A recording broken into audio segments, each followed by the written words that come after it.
Gulliver's Travels by Jonathan Swift. Part 2. A Voyage to Brobdingnag. Chapter 1. A great storm described, the long boat sent to fetch water, the author goes with it to discover the country. He is left on shore, is seized by one of the natives, and carried to a farmer's house. His reception, with several accidents that happened there. A description of the inhabitants. Having been condemned, by nature and fortune, to active and restless life, in 2 months after my return, I again left my native country, and took shipping in the Downs, on the 20th day of June, 1702, in the Adventure, Captain John Nicholas, a Cornish man, commander, bound for Surat. We had a very prosperous gale, till we arrived at the Cape of Good Hope, where we landed for fresh water, but discovering a leak, we unshipped our goods and wintered there, for the captain falling sick of an ague, we could not leave the Cape till the end of March. We then set sail, and had a good voyage till we passed the Straits of Madagascar, but having got northward of that island, and to about 5 degrees south latitude, the winds, which in those seas are observed to blow a constant equal gale between the north and west, from the beginning of December to the beginning of May, on the 19th of April began to blow with much greater violence, and more westerly than usual, continuing so for 20 days together, during which time, we were driven a little to the east of the Molucca Islands, and about 3 degrees northward of the line, as our captain found by an observation he took the 2nd of May, at which time the wind ceased, and it was a perfect calm, whereat I was not a little rejoiced. But he, being a man well experienced in the navigation of those seas, bid us all prepare against a storm, which accordingly happened the day following, for the southern wind, called the southern monsoon, began to set in. Finding it was likely to overblow, we took in our spritsail, and stood by to hand the foresail, but making foul weather, we looked the guns were all fast, and handed the mizzen. The ship lay very broad off, so we thought it better spooning before the sea, than trying or hulling. We reefed the foresail and set him, and hauled aft the foresheet. The helm was hard a weather. The ship wore bravely. We belayed the fore down haul, but the sail was split, and we hauled down the yard, and got the sail into the ship, and unbound all the things clear of it. It was a very fierce storm, the sea broke strange and dangerous. We hauled off upon the lanyard of the whipstaff, and helped the man at the helm. We would not get down our topmast, but let all stand,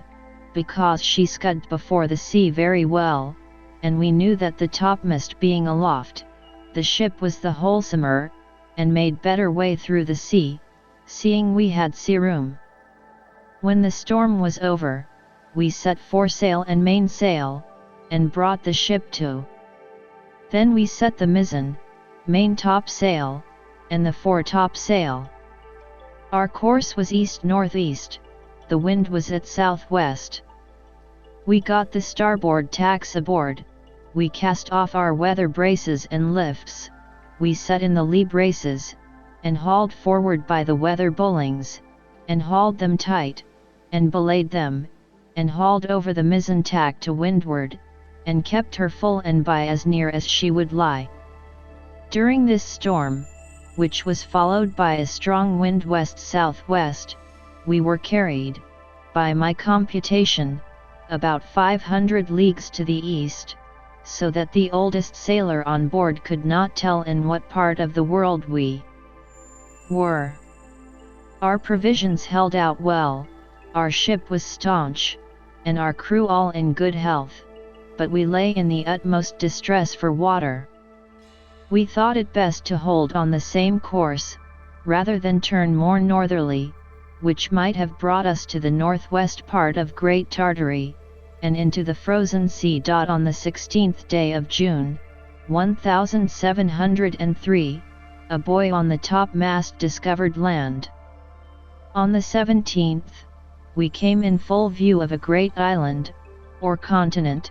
for we knew not whether on the south side whereof was a small neck of land jutting out into the sea, and a creek too shallow to hold a ship of above 100 tons. We cast anchor within a league of this creek, and our captain sent a dozen of his men well armed in the long boat, with vessels for water, if any could be found. I desired his leave to go with them, that I might see the country, and make what discoveries I could. When we came to land we saw no river or spring, nor any sign of inhabitants.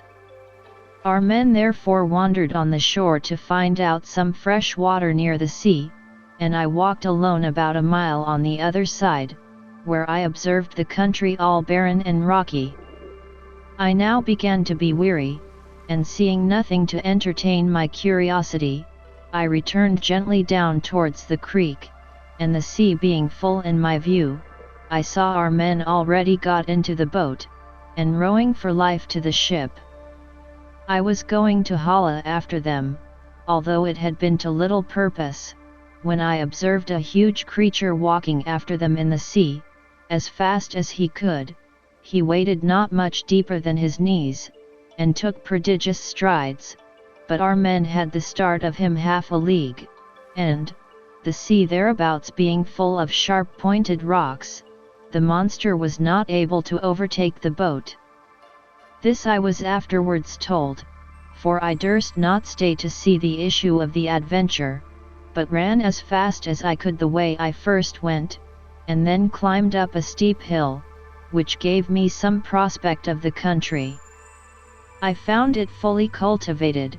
but that which first surprised me was the length of the grass, which, in those grounds that seemed to be kept for hay, was about 20 feet high. I fell into a high road, for so I took it to be, though it served to the inhabitants only as a footpath through a field of barley. Here I walked on for some time, but could see little on either side, it being now near harvest, and the corn rising at least 40 feet. I was an hour walking to the end of this field, which was fenced in with a hedge of at least 120 feet high, and the trees so lofty that I could make no computation of their altitude. There was a stile to pass from this field into the next. It had 4 steps, and a stone to cross over when you came to the uppermost. It was impossible for me to climb this stile, because every step was 6 feet high, and the upper stone about 20. I was endeavoring to find some gap in the hedge, when I discovered one of the inhabitants in the next field, advancing towards the stile, of the same size with him whom I saw in the sea pursuing our boat. He appeared as tall as an ordinary spire steeple, and took about 10 yards at every stride, as near as I could guess. I was struck with the utmost fear and astonishment, and ran to hide myself in the corn, whence I saw him at the top of the stile looking back into the next field on the right hand, and heard him call in a voice many degrees louder than a speaking trumpet, but the noise was so high in the air, that at first I certainly thought it was thunder. Whereupon 7 monsters, like himself, came towards him with reaping hooks in their hands, each hook about the largeness of 6 scythes. These people were not so well clad as the first, whose servants or laborers they seemed to be, for, upon some words he spoke, they went to reap the corn in the field where I lay. I kept from them at as great a distance as I could, but was forced to move with extreme difficulty, for the stalks of the corn were sometimes not above a foot distant, so that I could hardly squeeze my body betwixt them. However, I made a shift to go forward, till I came to a part of the field where the corn had been laid by the rain and wind. Here it was impossible for me to advance a step,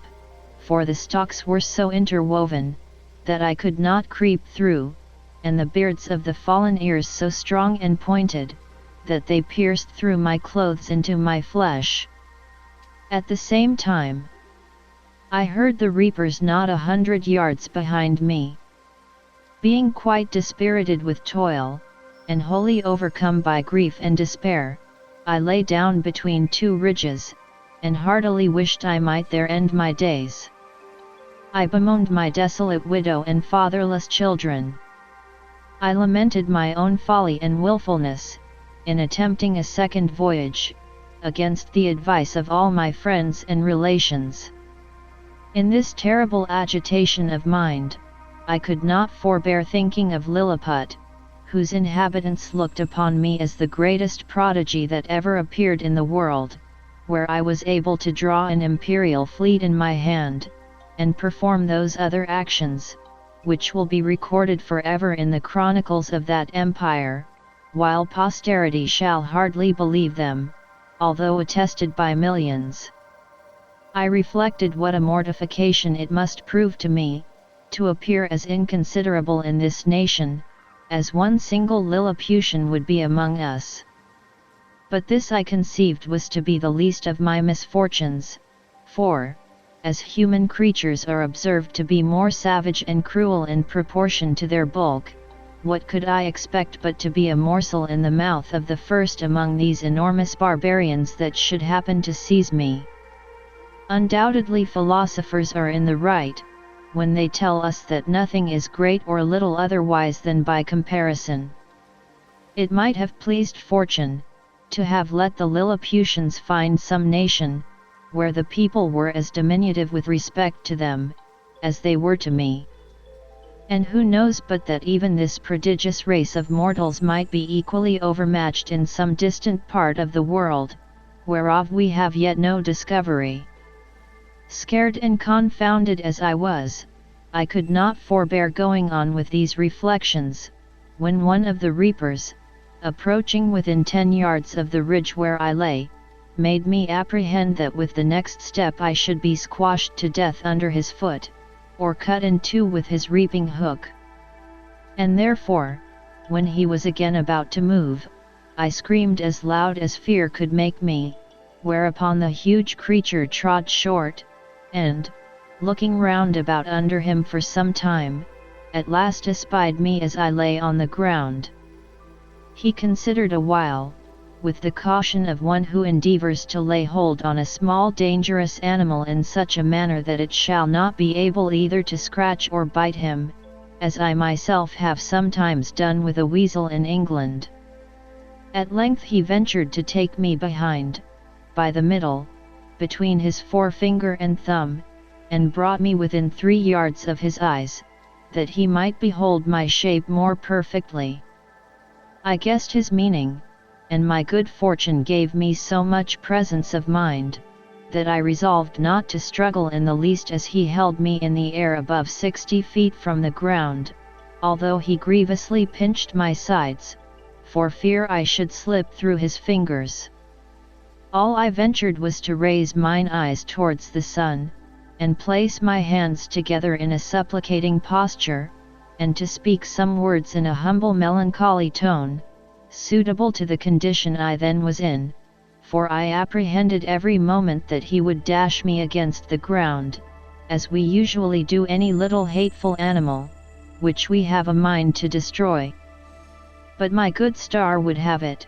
that he appeared pleased with my voice and gestures, and began to look upon me as a curiosity, much wondering to hear me pronounce articulate words, although he could not understand them. In the meantime I was not able to forbear groaning and shedding tears, and turning my head towards my sides, letting him know, as well as I could, how cruelly I was hurt by the pressure of his thumb and finger. He seemed to apprehend my meaning, for, lifting up the lappet of his coat, he put me gently into it, and immediately ran along with me to his master, who was a substantial farmer, and the same person I had first seen in the field. The farmer having, as I suppose by their talk, received such an account of me as his servant could give him, took a piece of a small straw, about the size of a walking staff, and therewith lifted up the lappets of my coat, which it seems he thought to be some kind of covering that nature had given me. He blew my hairs aside to take a better view of my face. He called his hinds about him, and asked them, as I afterwards learned, whether they had ever seen in the fields any little creature that resembled me. He then placed me softly on the ground upon all fours, but I got immediately up, and walked slowly backward and forward, to let those people see I had no intent to run away. They all sat down in a circle about me, the better to observe my motions. I pulled off my hat, and made a low bow towards the farmer. I fell on my knees, and lifted up my hands and eyes, and spoke several words as loud as I could. I took a purse of gold out of my pocket, and humbly presented it to him. He received it on the palm of his hand, then applied it close to his eye to see what it was, and afterwards turned it several times with the point of a pin, which he took out of his sleeve, but could make nothing of it. Whereupon I made a sign that he should place his hand on the ground. I then took the purse, and, opening it, poured all the gold into his palm. There were 6 Spanish pieces of 4 pistoles each, beside 20 or 30 smaller coins. I saw him wet the tip of his little finger upon his tongue, and take up one of my largest pieces, and then another, but he seemed to be wholly ignorant what they were. He made me a sign to put them again into my purse, and the purse again into my pocket, which, after offering it to him several times, I thought it best to do. The farmer, by this time, was convinced I must be a rational creature. He spoke often to me, but the sound of his voice pierced my ears like that of a water-mill, yet his words were articulate enough. I answered as loud as I could in several languages, and he often laid his ear within 2 yards of me, but all in vain, for we were wholly unintelligible to each other. He then sent his servants to their work, and taking his handkerchief out of his pocket, he doubled and spread it on his left hand, which he placed flat on the ground with the palm upward, making me a sign to step into it, as I could easily do, for it was not above a foot in thickness. I thought it my part to obey, and, for fear of falling, laid myself at full length upon the handkerchief, with the remainder of which he lapped me up to the head for further security, and in this manner carried me home to his house. There he called his wife, and showed me to her, but she screamed and ran back, as women in England do at the sight of a toad or a spider. However, when she had a while seen my behavior, and how well I observed the signs her husband made, she was soon reconciled, and by degrees grew extremely tender of me. It was about 12 at noon, and a servant brought in dinner. It was only one substantial dish of meat, fit for the plain condition of a husbandman, in a dish of about 20 feet diameter. The company were, the farmer and his wife, 3 children, and an old grandmother. When they were sat down, the farmer placed me at some distance from him on the table, which was 30 feet high from the floor. I was in a terrible fright, and kept as far as I could from the edge, for fear of falling. The wife minced a bit of meat, then crumbled some bread on a trencher, and placed it before me. I made her a low bow, took out my knife and fork, and fell to eat, which gave them exceeding delight. The mistress sent her maid for a small dram cup, which held about 2 gallons, and filled it with drink. I took up the vessel with much difficulty in both hands, and in a most respectful manner drank to her ladyship's health.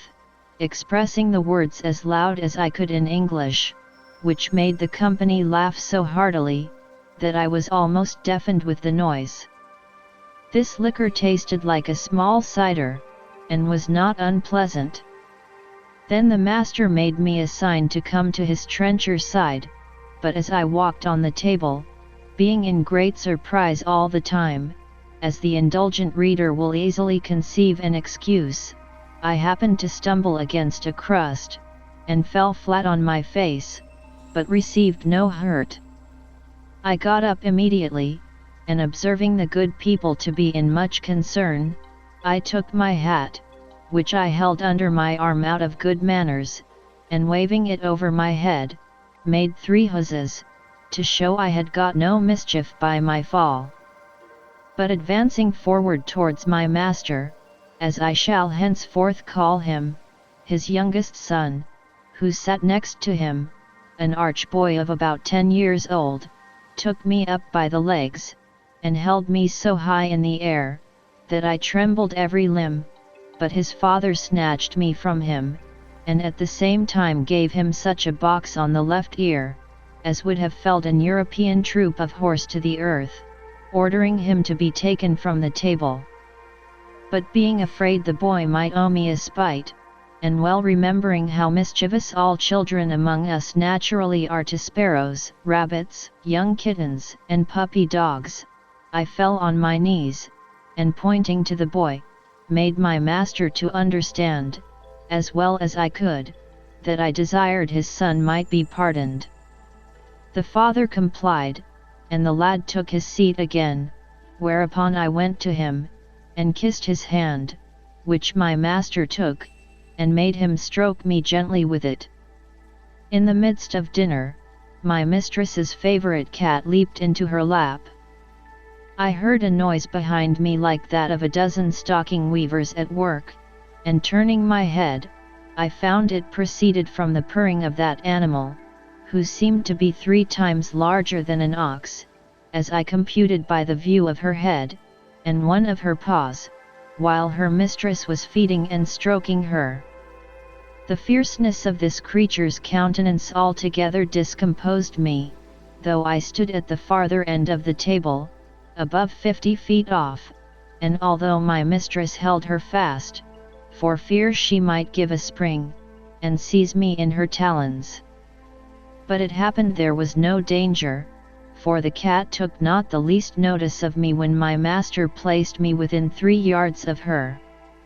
And as I have been always told, and found true by experience in my travels, that flying, or discovering fear before a fierce animal, is a certain way to make it pursue or attack you, so I resolved, in this dangerous juncture, to show no manner of concern. I walked with intrepidity 5 or 6 times before the very head of the cat, and came within half a yard of her, whereupon she drew herself back, as if she were more afraid of me. I had less apprehension concerning the dogs, whereof 3 or 4 came into the room, as it is usual in farmers' houses, one of which was a mastiff, equal in bulk to 4 elephants, and another a greyhound, somewhat taller than the mastiff, but not so large. When dinner was almost done, the nurse came in with a child of a year old in her arms, who immediately spied me, and began a squall that you might have heard from London Bridge to Chelsea, after the usual oratory of infants, to get me for a plaything. The mother, out of pure indulgence, took me up, and put me towards the child, who presently seized me by the middle, and got my head into his mouth, where I roared so loud that the urchin was frightened, and let me drop, and I should infallibly have broke my neck, if the mother had not held her apron under me. The nurse, to quiet her babe, made use of a rattle which was a kind of hollow vessel filled with great stones, and fastened by a cable to the child's waist, but all in vain, so that she was forced to apply the last remedy by giving it suck. I must confess no object ever disgusted me so much as the sight of her monstrous breast, which I cannot tell what to compare with, so as to give the curious reader an idea of its bulk, shape, and color. It stood prominent 6 feet, and could not be less than 16 in circumference. The nipple was about half the bigness of my head, and the hue both of that and the dug, so varied with spots, pimples, and freckles, that nothing could appear more nauseous, for I had a near sight of her, she sitting down, the more conveniently to give suck, and I standing on the table.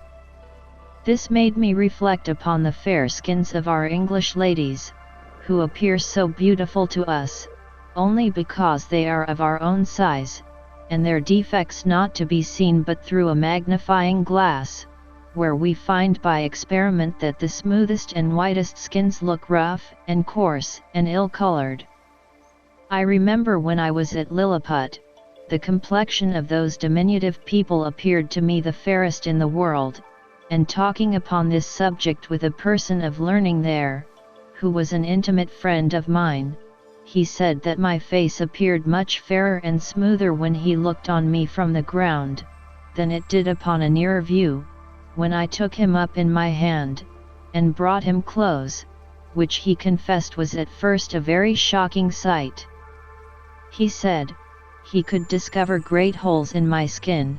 that the stumps of my beard were 10 times stronger than the bristles of a boar, and my complexion made up of several colors altogether disagreeable, although I must beg leave to say for myself, that I am as fair as most of my sex and country, and very little sunburnt by all my travels. On the other side, discoursing of the ladies in that emperor's court, he used to tell me, one had freckles, another too wide a mouth, a third too large a nose, nothing of which I was able to distinguish.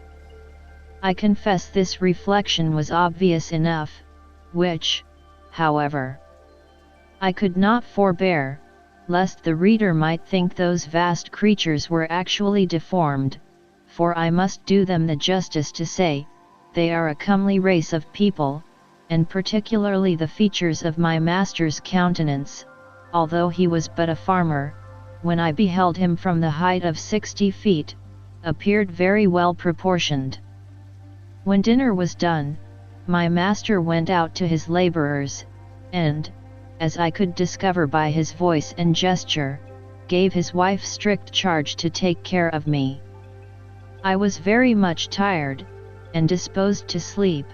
which my mistress perceiving, she put me on her own bed, and covered me with a clean white handkerchief, but larger and coarser than the mainsail of a man of war.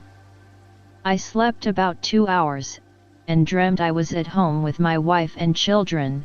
which aggravated my sorrows when I awaked, and found myself alone in a vast room, between 200 and 300 feet wide, and above 200 high, lying in a bed 20 yards wide. My mistress was gone about her household affairs, and had locked me in. The bed was 8 yards from the floor. Some natural necessities required me to get down. I durst not presume to call, and if I had, it would have been in vain, with such a voice as mine, at so great a distance from the room where I lay to the kitchen where the family kept. While I was under these circumstances, 2 rats crept up the curtains, and ran smelling backwards and forwards on the bed. One of them came up almost to my face, whereupon I rose in a fright, and drew out my hanger to defend myself. These horrible animals had the boldness to attack me on both sides, and one of them held his 4 feet at my collar, but I had the good fortune to rip up his belly before he could do me any mischief. He fell down at my feet, and the other, seeing the fate of his comrade, made his escape, but not without one good wound on the back, which I gave him as he fled, and made the blood run trickling from him. After this exploit, I walked gently to and fro on the bed, to recover my breath and loss of spirits. These creatures were of the size of a large mastiff, but infinitely more nimble and fierce, so that if I had taken off my belt before I went to sleep, I must have infallibly been torn to pieces and devoured. I measured the tail of the dead rat, and found it to be 2 yards long, wanting an inch, but it went against my stomach to drag the carcass off the bed, where it lay still bleeding. I observed it had yet some life, but with a strong slash across the neck, I thoroughly dispatched it. Soon after my mistress came into the room, who seeing me all bloody, ran and took me up in her hand. I pointed to the dead rat, smiling, and making other signs to show I was not hurt, whereat she was extremely rejoiced, calling the maid to take up the dead rat with a pair of tongs, and throw it out of the window. Then she set me on a table, where I showed her my hanger all bloody, and wiping it on the lappet of my coat, returned it to the scabbard. I was pressed to do more than one thing which another could not do for me, and therefore endeavored to make my mistress understand that I desired to be set down on the floor, which after she had done, my bashfulness would not suffer me to express myself farther, than by pointing to the door, and bowing several times. The good woman, with much difficulty, at last perceived what I would be at, and taking me up again in her hand, walked into the garden, where she set me down. I went on one side about 200 yards, and beckoning to her not to look or to follow me, I hid myself between 2 leaves of sorrel, and there discharged the necessities of nature. I hope the gentle reader will excuse me for dwelling on these and the like particulars, which, however insignificant they may appear to groveling vulgar minds, yet will certainly help a philosopher to enlarge his thoughts and imagination, and apply them to the benefit of public as well as private life, which was my sole design in presenting this and other accounts of my travels to the world, wherein I have been chiefly studious of truth, without affecting any ornaments of learning or of style. But the whole scene of this voyage made so strong an impression on my mind,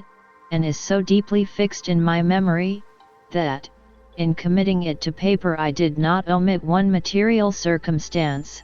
However, upon a strict review, I blotted out several passages of less moment which were in my first copy, for fear of being censured as tedious and trifling, whereof travellers are often, perhaps not without justice, accused. Chapter 2. A description of the farmer's daughter. The author carried to a market town, and then to the metropolis. The particulars of his journey. My mistress had a daughter of 9 years old, a child of towardly parts for her age, very dexterous at her needle, and skillful in dressing her baby. Her mother and she contrived to fit up the baby's cradle for me against night. The cradle was put into a small drawer of a cabinet, and the drawer placed upon a hanging shelf for fear of the rats. This was my bed all the time I stayed with those people, though made more convenient by degrees, as I began to learn their language and make my wants known. This young girl was so handy, that after I had once or twice pulled off my clothes before her, she was able to dress and undress me, though I never gave her that trouble when she would let me do either myself.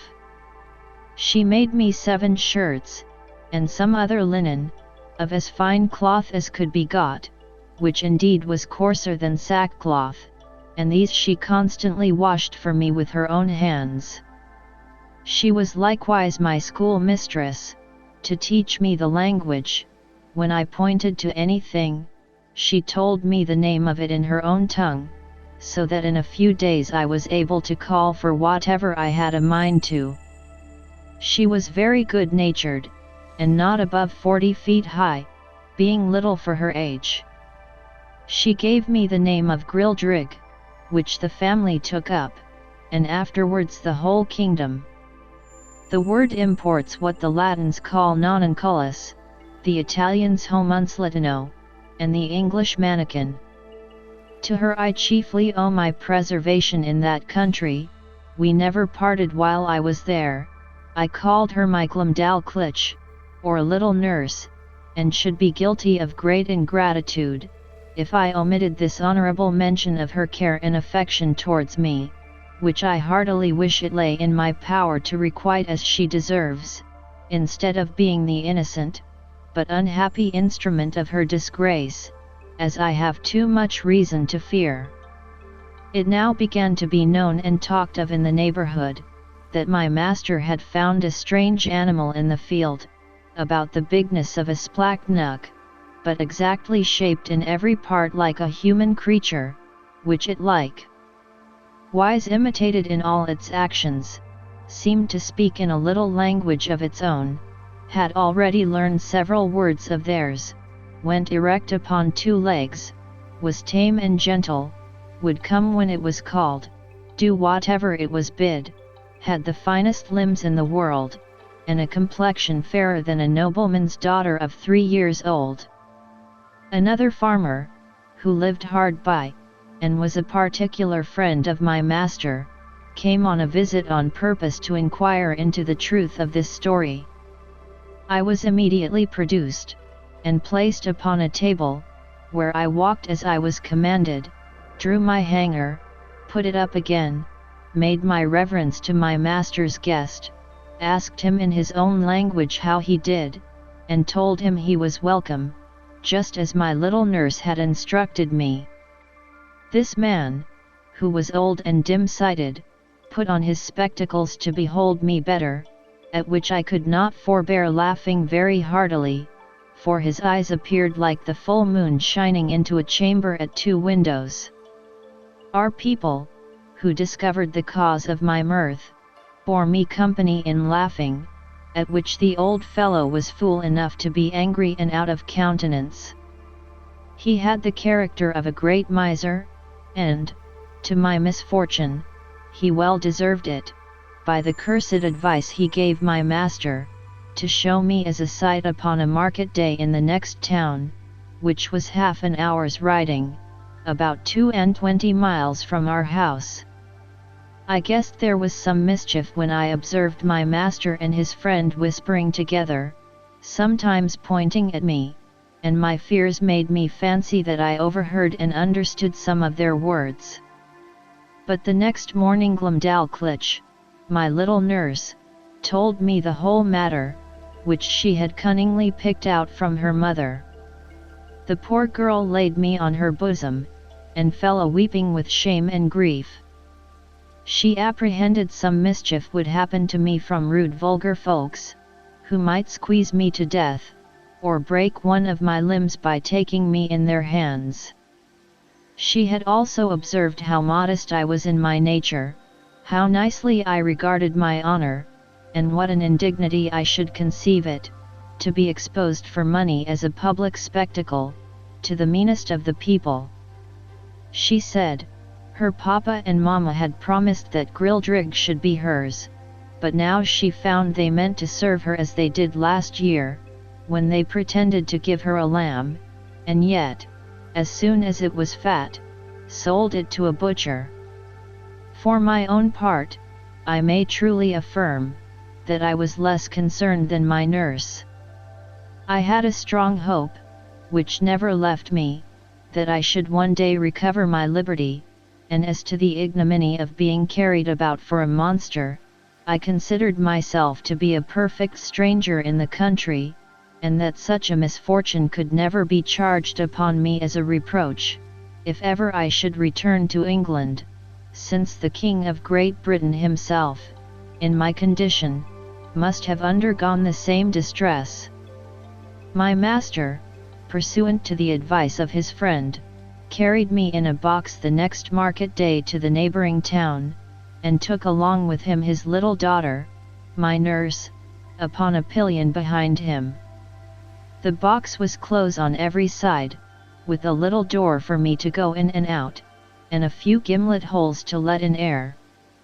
The girl had been so careful as to put the quilt of her baby's bed into it, for me to lie down on.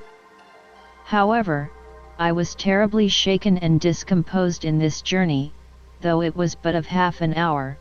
for the horse went about 40 feet at every step and trotted so high, that the agitation was equal to the rising and falling of a ship in a great storm, but much more frequent. Our journey was somewhat farther than from London to St. Albans. My master alighted at an inn which he used to frequent, and after consulting a while with the innkeeper, and making some necessary preparations, he hired the grull trud, or crier, to give notice through the town of a strange creature to be seen at the sign of the Green Eagle, not so big as a splacknook, an animal in that country very finely shaped, about 6 feet long, and in every part of the body resembling a human creature, could speak several words, and perform 100 diverting tricks.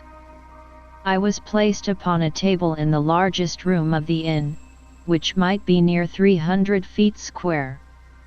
My little nurse stood on a low stool close to the table, to take care of me, and direct what I should do. My master, to avoid a crowd, would suffer only 30 people at a time to see me. I walked about on the table as the girl commanded. She asked me questions, as far as she knew my understanding of the language reached, and I answered them as loud as I could. I turned about several times to the company, paid my humble respects, said they were welcome, and used some other speeches I had been taught. I took up a thimble filled with liquor, which Glumdalclitch had given me for a cup, and drank their health.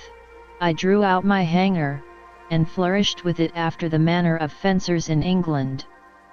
My nurse gave me a part of a straw, which I exercised as a pike, having learnt the art in my youth. I was that day shown to 12 sets of company, and as often forced to act over again the same fopperies, till I was half dead with weariness and vexation, for those who had seen me made such wonderful reports, that the people were ready to break down the doors to come in. My master, for his own interest, would not suffer any one to touch me except my nurse, and to prevent danger, benches were set round the table at such a distance as to put me out of everybody's reach.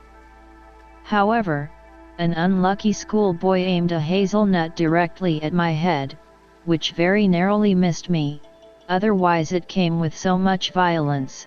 that it would have infallibly knocked out my brains, for it was almost as large as a small pumpkin, but I had the satisfaction to see the young rogue well beaten, and turned out of the room. My master gave public notice that he would show me again the next market day, and in the meantime he prepared a convenient vehicle for me, which he had reason enough to do, for I was so tired with my first journey, and with entertaining company for 8 hours together, that I could hardly stand upon my legs, or speak a word. It was at least 3 days before I recovered my strength, and that I might have no rest at home, all the neighbouring gentlemen from 100 miles round, hearing of my fame, came to see me at my master's own house. There could not be fewer than 30 persons with their wives and children, for the country is very populous, and my master demanded the rate of a full room whenever he showed me at home, although it were only to a single family, so that for some time I had but little ease every day of the week, except Wednesday, which is their Sabbath, although I were not carried to the town. My master, finding how profitable I was likely to be, resolved to carry me to the most considerable cities of the kingdom. Having therefore provided himself with all things necessary for a long journey, and settled his affairs at home, he took leave of his wife, and upon the 17th of August, 1703, about 2 months after my arrival, we set out for the metropolis, situate near the middle of that empire, and about 3,000 miles distance from our house. My master made his daughter Glumdalclitch ride behind him. She carried me on her lap, in a box tied about her waist. The girl had lined it on all sides with the softest cloth she could get, well quilted underneath, furnished it with her baby's bed, provided me with linen and other necessaries, and made everything as convenient as she could. We had no other company but a boy of the house, who rode after us with the luggage. My master's design was to show me in all the towns by the way, and to step out of the road for 50 or 100 miles, to any village, or person of quality's house, where he might expect custom. We made easy journeys, of not above 7 or 8 score miles a day, for Glumdalclitch, on purpose to spare me, complained she was tired with the trotting of the horse. She often took me out of my box, at my own desire, to give me air, and show me the country, but always held me fast by a leading string. We passed over 5 or 6 rivers, many degrees broader and deeper than the Nile or the Ganges, and there was hardly a rivulet so small as the Thames at London Bridge. We were 10 weeks in our journey, and I was shown in 18 large towns, besides many villages, and private families. On the 26th day of October we arrived at the metropolis, called in their language Lorbrul Grud, or Pride of the Universe. My master took a lodging in the principal street of the city, not far from the royal palace, and put out bills in the usual form, containing an exact description of my person and parts. He hired a large room between 300 and 400 feet wide.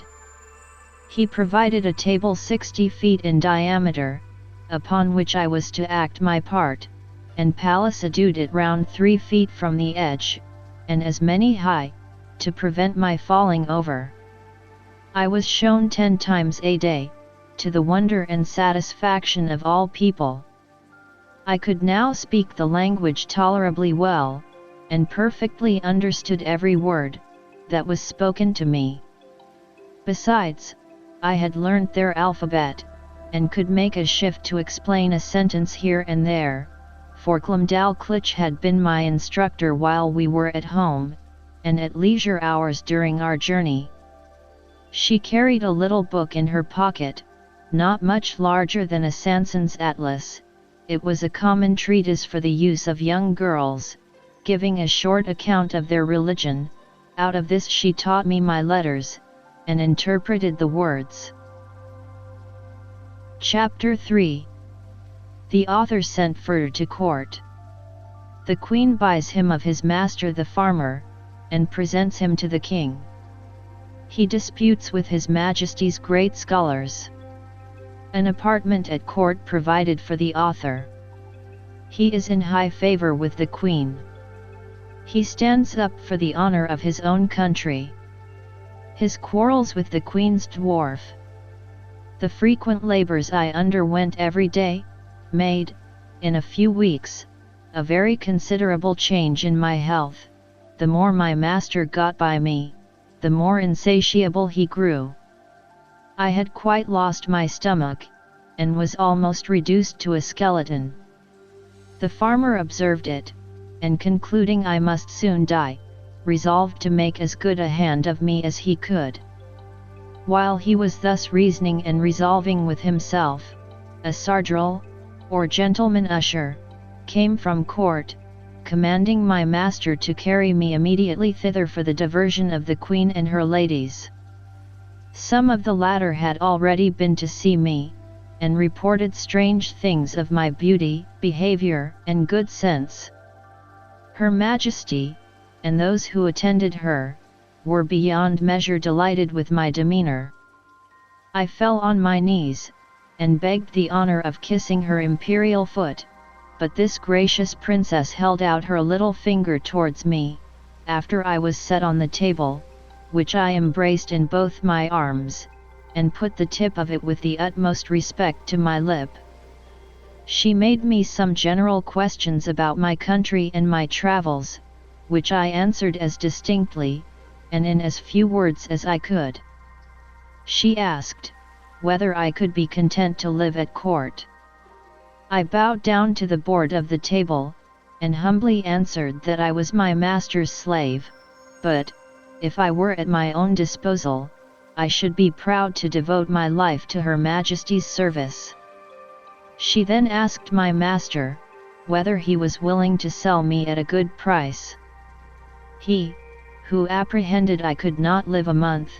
was ready enough to part with me, and demanded 1,000 pieces of gold, which were ordered him on the spot, each piece being about the bigness of 800 moidores, but allowing for the proportion of all things between that country and Europe, and the high price of gold among them, was hardly so great a sum as 1,000 guineas would be in England. I then said to the Queen, since I was now Her Majesty's most humble creature and vassal, I must beg the favour, that Glumdalclitch, who had always tended me with so much care and kindness, and understood to do it so well, might be admitted into her service, and continue to be my nurse and instructor. Her Majesty agreed to my petition, and easily got the farmer's consent, who was glad enough to have his daughter preferred at court, and the poor girl herself was not able to hide her joy. My late master withdrew, bidding me farewell, and saying he had left me in a good service, to which I replied not a word, only making him a slight bow. The Queen observed my coldness, and, when the farmer was gone out of the apartment, asked me the reason. I made bold to tell Her Majesty, that I owed no other obligation to my late master, than his not dashing out the brains of a poor harmless creature, found by chance in his fields, which obligation was amply recompensed, by the gain he had made in showing me through half the kingdom, and the price he had now sold me for. That the life I had since led was laborious enough to kill an animal of 10 times my strength. That my health was much impaired, by the continual drudgery of entertaining the rabble every hour of the day, and that, if my master had not thought my life in danger, Her Majesty would not have got so cheap a bargain. But as I was out of all fear of being ill-treated under the protection of so great and good an empress, the ornament of nature, the darling of the world, the delight of her subjects, the phoenix of the creation, so I hoped my late master's apprehensions would appear to be groundless, for I already found my spirits revive, by the influence of her most august presence. This was the sum of my speech, delivered with great improprieties and hesitation. The latter part was altogether framed in the style peculiar to that people, whereof I learned some phrases from Glumdalclitch, while she was carrying me to court. The Queen, giving great allowance for my defectiveness in speaking, was, however, surprised at so much wit and good sense in so diminutive an animal. She took me in her own hand, and carried me to the King, who was then retired to his cabinet. His Majesty, a prince of much gravity and austere countenance, not well observing my shape at first view, asked the Queen after a cold manner how long it was since she grew fond of a splachnook, for such it seems he took me to be, as I lay upon my breast in Her Majesty's right hand. But this princess, who has an infinite deal of wit and humour, set me gently on my feet upon the scrutoire, and commanded me to give His Majesty an account of myself, which I did in a very few words, and Glumdalclitch, who attended at the cabinet door, and could not endure I should be out of her sight, being admitted, confirmed all that had passed from my arrival at her father's house. The King, although he be as learned a person as any in his dominions, had been educated in the study of philosophy, and particularly mathematics, yet when he observed my shape exactly, and saw me walk erect, before I began to speak, conceived I might be a piece of clockwork, which is in that country arrived to a very great perfection, contrived by some ingenious artist. But when he heard my voice, and found what I delivered to be regular and rational, he could not conceal his astonishment. He was by no means satisfied with the relation I gave him of the manner I came into his kingdom, but thought it a story concerted between Glumdalclitch and her father, who had taught me a set of words to make me sell at a better price. Upon this imagination, he put several other questions to me, and still received rational answers, no otherwise defective than by a foreign accent, and an imperfect knowledge in the language, with some rustic phrases which I had learned at the farmer's house, and did not suit the polite style of a court. His Majesty sent for 3 great scholars, who were then in their weekly waiting, according to the custom in that country. These gentlemen, after they had a while examined my shape with much nicety, were of different opinions concerning me. They all agreed that I could not be produced according to the regular laws of nature, because I was not framed with a capacity of preserving my life, either by swiftness, or climbing of trees, or digging holes in the earth. They observed by my teeth, which they viewed with great exactness, that I was a carnivorous animal, yet most quadrupeds being an overmatch for me, and field mice, with some others, too nimble, they could not imagine how I should be able to support myself, unless I fed upon snails and other insects, which they offered, by many learned arguments, to evince that I could not possibly do. One of these virtuosi seemed to think that I might be an embryo, or abortive birth. But this opinion was rejected by the other 2, who observed my limbs to be perfect and finished, and that I had lived several years, as it was manifest from my beard, the stumps whereof they plainly discovered through a magnifying glass. They would not allow me to be a dwarf, because my littleness was beyond all degrees of comparison, for the Queen's favourite dwarf, the smallest ever known in that kingdom, was near 30 feet high. After much debate,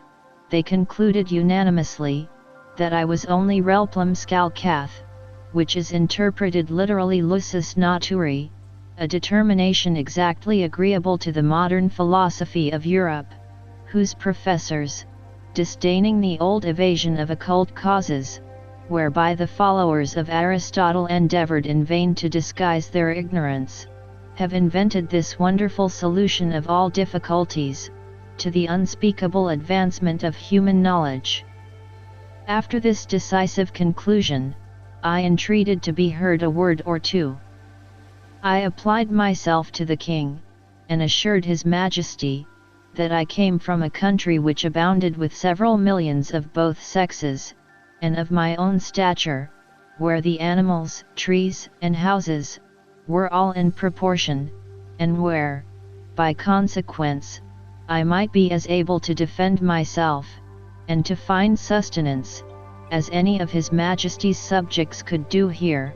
which I took for a full answer to those gentlemen's arguments. To this they only replied with a smile of contempt, saying, that the farmer had instructed me very well in my lesson. The king, who had a much better understanding, dismissing his learned men, sent for the farmer, who by good fortune was not yet gone out of town. Having therefore first examined him privately, and then confronted him with me and the young girl, His Majesty began to think that what we told him might possibly be true. He desired the Queen to order that a particular care should be taken of me, and was of opinion that Glumdalclitch should still continue in her office of tending me, because he observed we had a great affection for each other. A convenient apartment was provided for her at court. She had a sort of governess appointed to take care of her education, a maid to dress her, and 2 other servants for menial offices, but the care of me was wholly appropriated to herself. The Queen commanded her own cabinet maker to contrive a box, that might serve me for a bedchamber, after the model that Glumdalclitch and I should agree upon. This man was a most ingenious artist, and according to my direction, in 3 weeks finished for me a wooden chamber of 16 feet square, and 12 high, with sash windows, a door, and 2 closets, like a London bed-chamber. The board, that made the ceiling,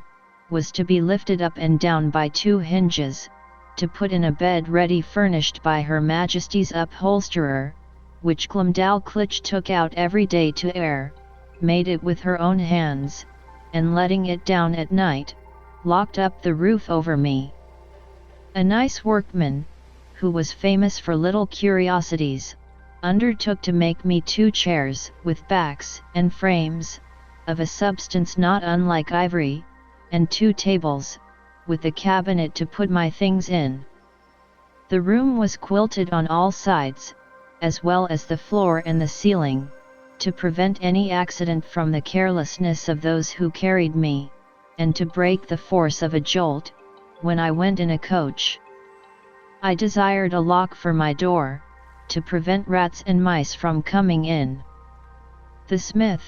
after several attempts, made the smallest that ever was seen among them, for I have known a larger at the gate of a gentleman's house in England.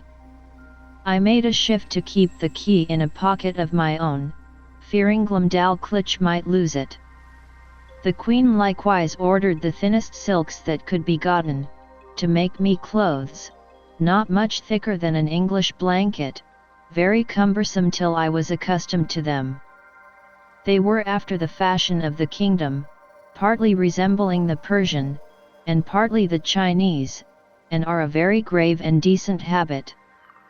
The Queen became so fond of my company, that she could not dine without me.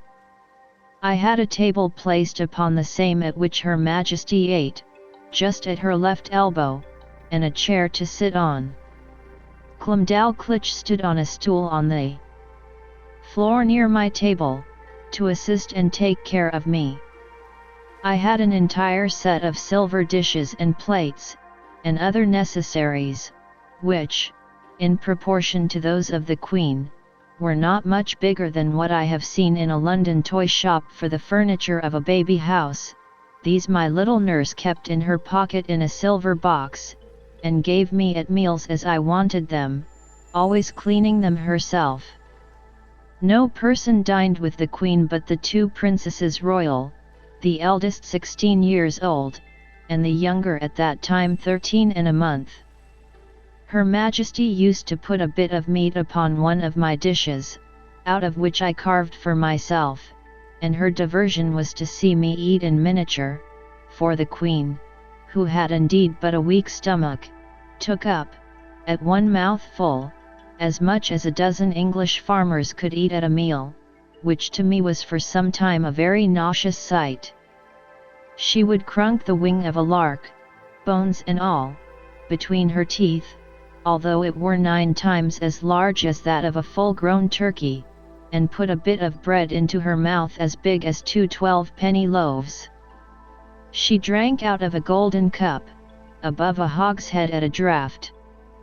Her knives were twice as long as a scythe, set straight upon the handle. The spoons, forks, and other instruments, were all in the same proportion. I remember when Glumdalclitch carried me, out of curiosity, to see some of the tables at court, where 10 or a dozen of those enormous knives and forks were lifted up together. I thought I had never till then beheld so terrible a sight. It is the custom, that every Wednesday, which, as I have observed, is their Sabbath, the King and Queen, with the royal issue of both sexes, dine together in the apartment of His Majesty, to whom I was now become a great favourite, and at these times, my little chair and table were placed at his left hand, before one of the salt cellars. This prince took a pleasure in conversing with me, inquiring into the manners, religion, laws, government, and learning of Europe, wherein I gave him the best account I was able. His apprehension was so clear, and his judgment so exact, that he made very wise reflections and observations upon all I said. But I confess, that,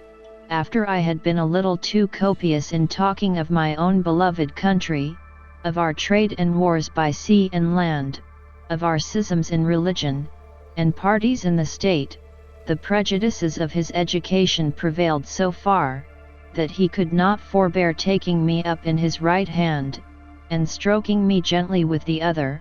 after a hearty fit of laughing, asked me, whether I was a Whig or Tory. Then turning to his first minister, who waited behind him with a white staff, near as tall as the mainmast of the royal sovereign, he observed how contemptible a thing was human grandeur, which could be mimicked by such diminutive insects as I, and yet, says he, I dare engage these creatures have their titles and distinctions of honor, they contrive little nests and burrows, that they call houses and cities, they make a figure in dress and equipage, they love, they fight, they dispute, they cheat, they betray. And thus he continued on, while my color came and went several times, with indignation. To hear our noble country, the mistress of arts and arms, the scourge of France, the arbitress of Europe, the seat of virtue, piety, honor, and truth, the pride and envy of the world, so contemptuously treated. But as I was not in a condition to resent injuries, so upon mature thoughts I began to doubt whether I was injured or no. For, after having been accustomed several months to the sight and converse of this people, and observed every object upon which I cast mine eyes to be of proportionable magnitude, the horror I had at first conceived from their bulk and aspect was so far worn off, that if I had then beheld a company of English lords and ladies in their finery and birthday clothes, acting their several parts in the most courtly manner of strutting, and bowing, and prating, to say the truth, I should have been strongly tempted to laugh as much at them as the king and his grandees did at me. Neither, indeed, could I forbear smiling at myself, when the queen used to place me upon her hand towards a looking-glass, by which both our persons appeared before me in full view together, and there could be nothing more ridiculous than the comparison, so that I really began to imagine myself dwindled many degrees below my usual size. Nothing angered and mortified me so much as the queen's dwarf, who being of the lowest stature that was ever in that country, for I verily think he was not full 30 feet high, became so insolent at seeing a creature so much beneath him, that he would always affect to swagger and look big as he passed by me in the queen's antechamber, while I was standing on some table talking with the lords or ladies of the court, and he seldom failed of a smart word or two upon my littleness, against which I could only revenge myself by calling him brother, challenging him to wrestle, and such repartees as are usually in the mouths of court pages. One day, at dinner, this malicious little cub was so nettled with something I had said to him, that, raising himself upon the frame of Her Majesty's chair, he took me up by the middle, as I was sitting down, not thinking any harm, and let me drop into a large silver bowl of cream, and then ran away as fast as he could. I fell over head and ears, and, if I had not been a good swimmer, it might have gone very hard with me, for Glumdalclitch in that instant happened to be at the other end of the room, and the queen was in such a fright, that she wanted presence of mind to assist me. But my little nurse ran to my relief, and took me out, after I had swallowed above a quart of cream. I was put to bed, however. I received no other damage than the loss of a suit of clothes, which was utterly spoiled. The dwarf was soundly whipped, and as a farther punishment, forced to drink up the bowl of cream into which he had thrown me, neither was he ever restored to favor, for soon after the Queen bestowed him on a lady of high quality, so that I saw him no more, to my very great satisfaction, for I could not tell to what extremities such a malicious urchin might have carried his resentment. He had before served me a scurvy trick, which set the Queen a laughing, although at the same time she was heartily vexed, and would have immediately cashiered him, if I had not been so generous as to intercede. Her Majesty had taken a marrow bone upon her plate, and, after knocking out the marrow, placed the bone again in the dish erect, as it stood before the dwarf, watching his opportunity, while Glumdalclitch was gone to the sideboard, mounted the stool that she stood on to take care of me at meals, took me up in both hands, and squeezing my legs together, wedged them into the marrow bone above my waist, where I stuck for some time, and made a very ridiculous figure. I believe it was near a minute before anyone knew what was become of me, for I thought it below me to cry out. But, as princes seldom get their meat hot, my legs were not scalded, only my stockings and breeches in a sad condition. The dwarf, at my entreaty, had no other punishment than a sound whipping. I was frequently rallied by the Queen upon account of my fearfulness, and she used to ask me whether the people of my country were as great cowards as myself. The occasion was this: the kingdom is much pestered with flies in summer, and these odious insects, each of them as big as a Dunstable lark, hardly gave me any rest while I sat at dinner, with their continual humming and buzzing about mine ears. They would sometimes alight upon my victuals, and leave their loathsome excrement, or spawn behind, which to me was very visible, though not to the natives of that country, whose large optics were not so acute as mine, in viewing smaller objects. Sometimes they would fix upon my nose, or forehead, where they stung me to the quick, smelling very offensively, and I could easily trace that viscous matter, which, our naturalists tell us, enables those creatures to walk with their feet upwards upon a ceiling. I had much ado to defend myself against these detestable animals, and could not forbear starting when they came on my face. It was the common practice of the dwarf, to catch a number of these insects in his hand, as schoolboys do among us, and let them out suddenly under my nose, on purpose to frighten me, and divert the Queen. My remedy was to cut them in pieces with my knife, as they flew in the air, wherein my dexterity was much admired. I remember, one morning, when Glumdalclitch had set me in a box upon a window, as she usually did in fair days to give me air, for I durst not venture to let the box be hung on a nail out of the window, as we do with cages in England, after I had lifted up one of my sashes, and sat down at my table to eat a piece of sweet cake for my breakfast. Above 20 wasps, allured by the smell, came flying into the room, humming louder than the drones of as many bagpipes. Some of them seized my cake, and carried it piecemeal away, others flew about my head and face,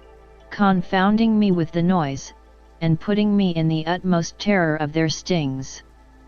However, I had the courage to rise and draw my hanger, and attack them in the air. I dispatched 4 of them, but the rest got away, and I presently shut my window. These insects were as large as partridges. I took out their stings, found them 1.5 inches long, and as sharp as needles. I carefully preserved them all, and having since shown them, with some other curiosities, in several parts of Europe, upon my return to England I gave 3 of them to Gresham College, and kept the 4th for myself. Chapter 4. The Country Described. A Proposal for Correcting Modern Maps. The King's Palace, and some account of the metropolis. The author's way of traveling. The chief temple described. I now intend to give the reader a short description of this country, as far as I travelled in it, which was not above 2,000 miles round Lorbrulgrud, the metropolis. For the Queen, whom I always attended, never went farther when she accompanied the King in his progresses, and there stayed till His Majesty returned from viewing his frontiers. The whole extent of this prince's dominions reaches about 6,000 miles in length, and from 3 to 5 in breadth, whence I cannot but conclude, that our geographers of Europe are in a great error, by supposing nothing but sea between Japan and California, for it was ever my opinion, that there must be a balance of earth to counterpoise the great continent of Tartary, and therefore they ought to correct their maps and charts, by joining this vast tract of land to the northwest parts of America, wherein I shall be ready to lend them my assistance. The kingdom is a peninsula, terminated to the northeast by a ridge of mountains 30 miles high, which are altogether impassable,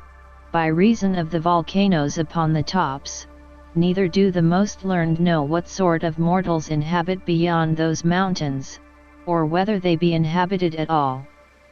On the 3 other sides, it is bounded by the ocean. There is not one seaport in the whole kingdom, and those parts of the coasts into which the rivers issue, are so full of pointed rocks, and the sea generally so rough, that there is no venturing with the smallest of their boats, so that these people are wholly excluded from any commerce with the rest of the world. But the large rivers are full of vessels, and abound with excellent fish, for they seldom get any from the sea, because the sea fish are of the same size with those in Europe, and consequently not worth catching, whereby it is manifest, that nature, in the production of plants and animals of so extraordinary a bulk, is wholly confined to this continent, of which I leave the reasons to be determined by philosophers.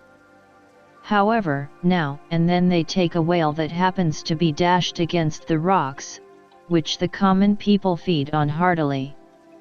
These whales I have known so large, that a man could hardly carry one upon his shoulders, and sometimes, for curiosity, they are brought in hampers to Lorbrulgrud. I saw one of them in a dish at the king's table, which passed for a rarity,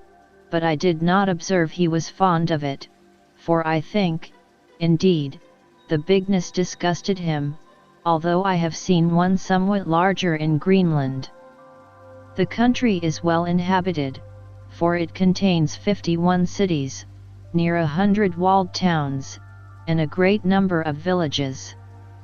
To satisfy my curious reader, it may be sufficient to describe Lorbrulgrud. This city stands upon almost 2 equal parts, on each side the river that passes through. It contains above 80,000 houses, and about 600,000 inhabitants. It is in length 3 glonglungs, which make about 54 English miles, and 2½ in breadth, as I measured it myself in the royal map made by the king's order, which was laid on the ground on purpose for me, and extended 100 feet. I paced the diameter and circumference several times barefoot, and, computing by the scale, measured it pretty exactly. The king's palace is no regular edifice, but a heap of buildings, about 7 miles round. The chief rooms are generally 240 feet high and broad and long in proportion. A coach was allowed to Glumdalclitch and me, wherein her governess frequently took her out to see the town, or go among the shops, and I was always of the party, carried in my box, although the girl, at my own desire, would often take me out, and hold me in her hand, that I might more conveniently view the houses and the people, as we passed along the streets. I reckoned our coach to be about a square of Westminster Hall, but not altogether so high. However, I cannot be very exact. One day the governess ordered our coachman to stop at several shops, where the beggars, watching their opportunity, crowded to the sides of the coach, and gave me the most horrible spectacle that ever a European eye beheld. There was a woman with a cancer in her breast, swelled to a monstrous size, full of holes, in 2 or 3 of which I could have easily crept, and covered my whole body. There was a fellow with a wen in his neck, larger than 5 wool packs, and another, with a couple of wooden legs, each about 20 feet high. But the most hateful sight of all, was the lice crawling on their clothes. I could see distinctly the limbs of these vermin with my naked eye, much better than those of a European louse through a microscope, and their snouts with which they rooted like swine. They were the first I had ever beheld, and I should have been curious enough to dissect one of them, if I had had proper instruments, which I unluckily left behind me in the ship, although, indeed, the sight was so nauseous, that it perfectly turned my stomach. Besides the large box in which I was usually carried, the Queen ordered a smaller one to be made for me, of about 12 feet square, and 10 high, for the convenience of travelling, because the other was somewhat too large for Glumdalclitch's lap, and cumbersome in the coach. It was made by the same artist, whom I directed in the whole contrivance. This travelling closet was an exact square, with a window in the middle of 3 of the squares, and each window was latticed with iron wire on the outside, to prevent accidents in long journeys. On the 4th side, which had no window, 2 strong staples were fixed, through which the person that carried me, when I had a mind to be on horseback, put a leathern belt, and buckled it about his waist. This was always the office of some grave trusty servant, in whom I could confide, whether I attended the King and Queen in their progresses, or were disposed to see the gardens, or pay a visit to some great lady or minister of state in the court, when Glumdalclitch happened to be out of order, for I soon began to be known and esteemed among the greatest officers, I suppose more upon account of their Majesty's favour,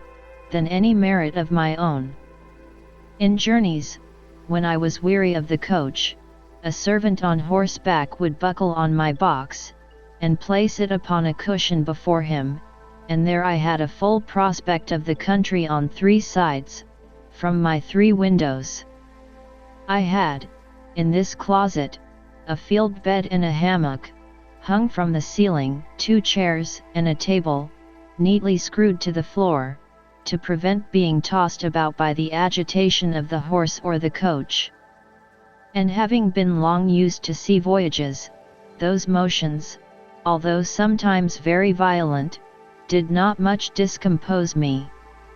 Whenever I had a mind to see the town, it was always in my travelling closet, which Glumdalclitch held in her lap in a kind of open sedan, after the fashion of the country, borne by 4 men, and attended by 2 others in the Queen's livery. The people, who had often heard of me, were very curious to crowd about the sedan, and the girl was complaisant enough to make the bearers stop, and to take me in her hand, that I might be more conveniently seen. I was very desirous to see the chief temple, and particularly the tower belonging to it, which is reckoned the highest in the kingdom. Accordingly one day my nurse carried me thither, but I may truly say I came back disappointed, for the height is not above 3,000 feet, reckoning from the ground to the highest pinnacle top, which, allowing for the difference between the size of those people and us in Europe, is no great matter for admiration, nor at all equal in proportion, if I rightly remember, to Salisbury steeple. But, not to detract from a nation, to which, during my life, I shall acknowledge myself extremely obliged, it must be allowed, that whatever this famous tower wants in height, is amply made up in beauty and strength, for the walls are near 100 feet thick, built of hewn stone, whereof each is about 40 feet square, and adorned on all sides with statues of gods and emperors, cut in marble, larger than the life, placed in their several niches. I measured a little finger which had fallen down from one of these statues, and lay unperceived among some rubbish, and found it exactly 4 feet and an inch in length. Glumdalclitch wrapped it up in her handkerchief, and carried it home in her pocket, to keep among other trinkets, of which the girl was very fond, as children at her age usually are. The king's kitchen is indeed a noble building, vaulted at top, and about 600 feet high. The great oven is not so wide, by 10 paces, as the cupola at St. Paul's, for I measured the latter on purpose, after my return. But if I should describe the kitchen grate, the prodigious pots and kettles, the joints of meat turning on the spits, with many other particulars, perhaps I should be hardly believed, at least a severe critic would be apt to think I enlarged a little, as travellers are often suspected to do. To avoid which censure I fear I have run too much into the other extreme, and that if this treatise should happen to be translated into the language of Brobdingnag, which is the general name of that kingdom, and transmitted thither, the king and his people would have reason to complain that I had done them an injury, by a false and diminutive representation. His Majesty seldom keeps above 600 horses in his stables, they are generally from 54 to 60 feet high. But, when he goes abroad on solemn days, he is attended, for state, by a military guard of 500 horse, which, indeed, I thought was the most splendid sight that could be ever beheld, till I saw part of his army in Battalia, whereof I shall find another occasion to speak. Chapter 5. Several adventurers that happened to the author. The execution of a criminal. The author shows his skill in navigation. I should have lived happy enough in that country, if my littleness had not exposed me to several ridiculous and troublesome accidents, some of which I shall venture to relate. Glumdalclitch often carried me into the gardens of the court in my smaller box, and would sometimes take me out of it, and hold me in her hand,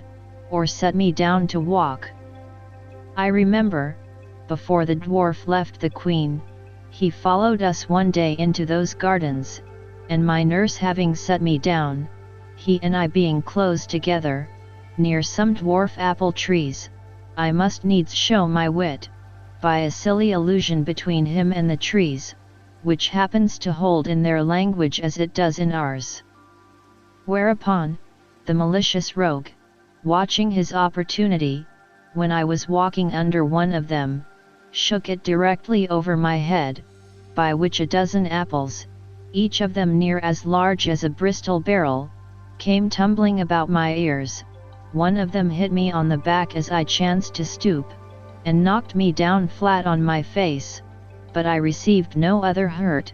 and the dwarf was pardoned at my desire, because I had given the provocation. Another day, Glumdalclitch left me on a smooth grass plot to divert myself, while she walked at some distance with her governess. In the meantime, there suddenly fell such a violent shower of hail, that I was immediately by the force of it, struck to the ground, and when I was down, the hailstones gave me such cruel bangs all over the body, as if I had been pelted with tennis balls.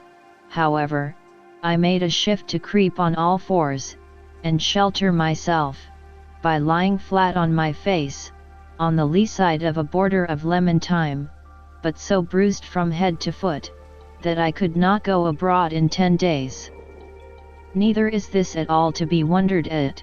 because nature, in that country, observing the same proportion through all her operations, A hailstone is near 1800 times as large as one in Europe, which I can assert upon experience, having been so curious as to weigh and measure them. But a more dangerous accident happened to me in the same garden, when my little nurse, believing she had put me in a secure place, which I often entreated her to do, that I might enjoy my own thoughts, and having left my box at home, to avoid the trouble of carrying it, went to another part of the garden with her governess and some ladies of her acquaintance. While she was absent, and out of hearing, a small white spaniel that belonged to one of the chief gardeners, having got by accident into the garden, happened to range near the place where I lay. The dog, following the scent, came directly up, and taking me in his mouth, ran straight to his master wagging his tail, and set me gently on the ground. By good fortune he had been so well taught, that I was carried between his teeth without the least hurt, or even tearing my clothes. But the poor gardener, who knew me well, and had a great kindness for me, was in a terrible fright. He gently took me up in both his hands, and asked me how I did. But I was so amazed and out of breath, that I could not speak a word. In a few minutes I came to myself, and he carried me safe to my little nurse, who, by this time, had returned to the place where she left me, and was in cruel agonies when I did not appear, nor answer when she called. She severely reprimanded the gardener on account of his dog. But the thing was hushed up, and never known at court, for the girl was afraid of the Queen's anger, and truly, as to myself, I thought it would not be for my reputation, that such a story should go about. This accident absolutely determined Glumdalclitch never to trust me abroad for the future out of her sight. I had been long afraid of this resolution, and therefore concealed from her some little unlucky adventures, that happened in those times when I was left by myself. Once a kite, hovering over the garden, made a stoop at me, and if I had not resolutely drawn my hanger, and run under a thick espalier, he would have certainly carried me away in his talons. Another time, walking to the top of a fresh molehill, I fell to my neck in the hole, through which that animal had cast up the earth, and coined some lie, not worth remembering, to excuse myself for spoiling my clothes. I likewise broke my right shin against the shell of a snail, which I happened to stumble over, as I was walking alone and thinking on poor England. I cannot tell whether I were more pleased or mortified to observe, in those solitary walks, that the smaller birds did not appear to be at all afraid of me, but would hop about within a yard's distance, looking for worms and other food, with as much indifference and security as if no creature at all were near them. I remember, a thrush had the confidence to snatch out of my hand, with his bill, of cake that Glumdalclitch had just given me for my breakfast. When I attempted to catch any of these birds, they would boldly turn against me, endeavouring to peck my fingers, which I durst not venture within their reach, and then they would hop back unconcerned, to hunt for worms or snails, as they did before. But one day, I took a thick cudgel, and threw it with all my strength so luckily, at a linnet, that I knocked him down, and seizing him by the neck with both my hands, ran with him in triumph to my nurse. However, the bird, who had only been stunned, recovering himself gave me so many boxes with his wings, on both sides of my head and body, though I held him at arm's length, and was out of the reach of his claws, that I was 20 times thinking to let him go. But I was soon relieved by one of our servants, who wrung off the bird's neck, and I had him next day for dinner, by the Queen's command. This linnet, as near as I can remember, seemed to be somewhat larger than an English swan. The maids of honor often invited Glumdalclitch to their apartments, and desired she would bring me along with her, on purpose to have the pleasure of seeing and touching me. They would often strip me naked from top to toe, and lay me at full length in their bosoms, wherewith I was much disgusted because, to say the truth, a very offensive smell came from their skins, which I do not mention, or intend, to the disadvantage of those excellent ladies, for whom I have all manner of respect, but I conceive that my sense was more acute in proportion to my littleness, and that those illustrious persons were no more disagreeable to their lovers, or to each other, than people of the same quality are with us in England. And, after all, I found their natural smell was much more supportable, than when they used perfumes, under which I immediately swooned away. I cannot forget, that an intimate friend of mine in Lilliput, took the freedom in a warm day, when I had used a good deal of exercise, to complain of a strong smell about me, although I am as little faulty that way, as most of my sex, but I suppose his faculty of smelling was as nice with regard to me, as mine was to that of this people. Upon this point, I cannot forbear doing justice to the Queen my mistress, and Glumdalclitch my nurse, whose persons were as sweet as those of any lady in England. That which gave me most uneasiness among these maids of honor, when my nurse carried me to visit them, was, to see them use me without any manner of ceremony, like a creature who had no sort of consequence, for they would strip themselves to the skin, and put on their smocks in my presence, while I was placed on their toilet, directly before their naked bodies, which I am sure to me was very far from being a tempting sight, or from giving me any other emotions than those of horror and disgust. Their skins appeared so coarse and uneven, so variously colored, when I saw them near, with a mole here and there as broad as a trencher, and hairs hanging from it thicker than pack threads, to say nothing farther concerning the rest of their persons. Neither did they at all scruple, while I was by, to discharge what they had drank, to the quantity of at least 2 hogsheads, in a vessel that held above 3 tons. The handsomest among these maids of honor, a pleasant, frolicsome girl of 16, would sometimes set me astride upon one of her nipples, with many other tricks, wherein the reader will excuse me for not being over particular. But I was so much displeased,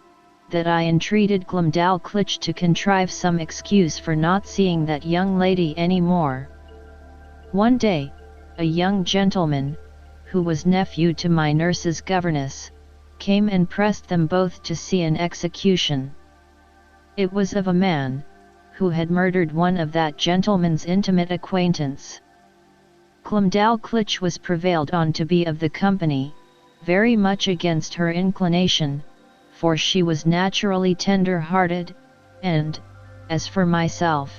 although I abhorred such kind of spectacles,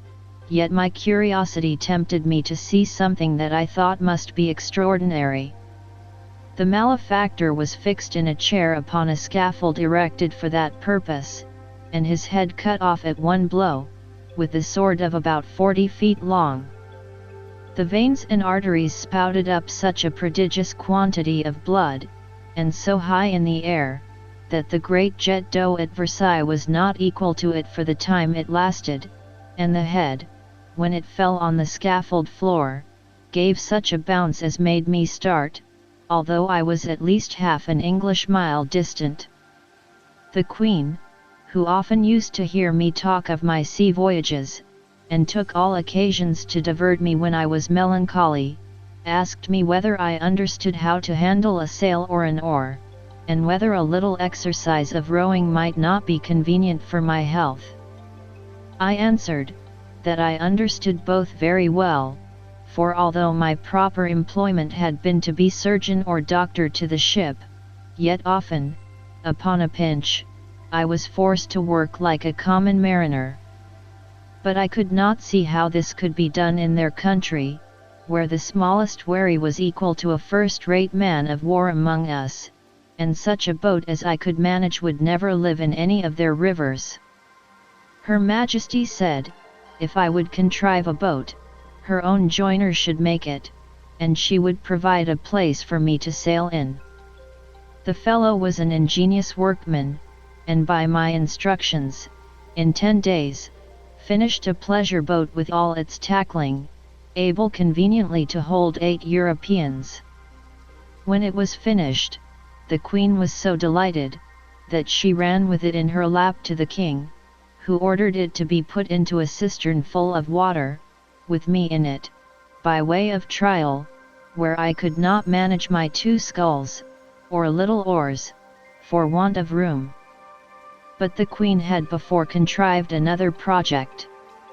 She ordered the joiner to make a wooden trough of 300 feet long, 50 broad, and 8 deep, which, being well pitched, to prevent leaking, was placed on the floor, along the wall, in an outer room of the palace.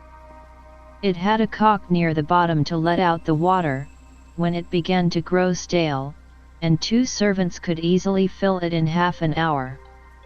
Here I often used to row for my own diversion, as well as that of the Queen and her ladies, who thought themselves well entertained with my skill and agility. Sometimes I would put up my sail, and then my business was only to steer, while the ladies gave me a gale with their fans, and, when they were weary, some of their pages would blow my sail forward with their breath, while I showed my art by steering starboard or larboard as I pleased. When I had done, Glumdalclitch always carried back my boat into her closet, and hung it on a nail to dry. In this exercise I once met an accident, which had like to have cost me my life, for, one of the pages having put my boat into the trough, the governess who attended Glumdalclitch very officiously lifted me up, to place me in the boat, but I happened to slip through her fingers, and should infallibly have fallen down 40 feet upon the floor, if, by the luckiest chance in the world, I had not been stopped by a corking pin that stuck in the good gentlewoman's stomacher, the head of the pin passing between my shirt and the waistband of my breeches, and thus I was held by the middle in the air, till Glumdalclitch ran to my relief. Another time, one of the servants, whose office it was to fill my trough every 3rd day with fresh water, was so careless as to let a huge frog, not perceiving it, slip out of his pail. The frog lay concealed till I was put into my boat, but then, seeing a resting place, climbed up, and made it lean so much on one side, that I was forced to balance it with all my weight on the other, to prevent overturning. When the frog was got in, it hopped at once half the length of the boat, and then over my head, backward and forward, daubing my face and clothes with its odious slime. The largeness of its features made it appear the most deformed animal that can be conceived. However, I desired Glumdalclitch to let me deal with it alone. I banged it a good while with one of my sculls, and at last forced it to leap out of the boat. But the greatest danger I ever underwent in that kingdom, was from a monkey, who belonged to one of the clerks of the kitchen. Glumdalclitch had locked me up in her closet, while she went somewhere upon business, or a visit. The weather being very warm, the closet window was left open, as well as the windows and the door of my bigger box, in which I usually lived, because of its largeness and conveniency. As I sat quietly meditating at my table, I heard something bounce in at the closet window, and skip about from one side to the other, whereat, although I was much alarmed, yet I ventured to look out, but not stirring from my seat, and then I saw this frolicsome animal frisking and leaping up and down, till at last he came to my box, which he seemed to view with great pleasure and curiosity, peeping in at the door and every window. I retreated to the farther corner of my room, or box, but the monkey looking in at every side, put me in such a fright, that I wanted presence of mind to conceal myself under the bed, as I might easily have done. After some time spent in peeping, grinning, and chattering, he at last espied me,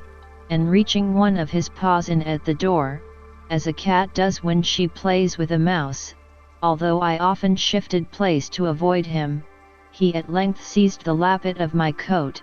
which being made of that country silk, was very thick and strong, and dragged me out. He took me up in his right forefoot and held me as a nurse does a child she is going to suckle, just as I have seen the same sort of creature do with a kitten in Europe,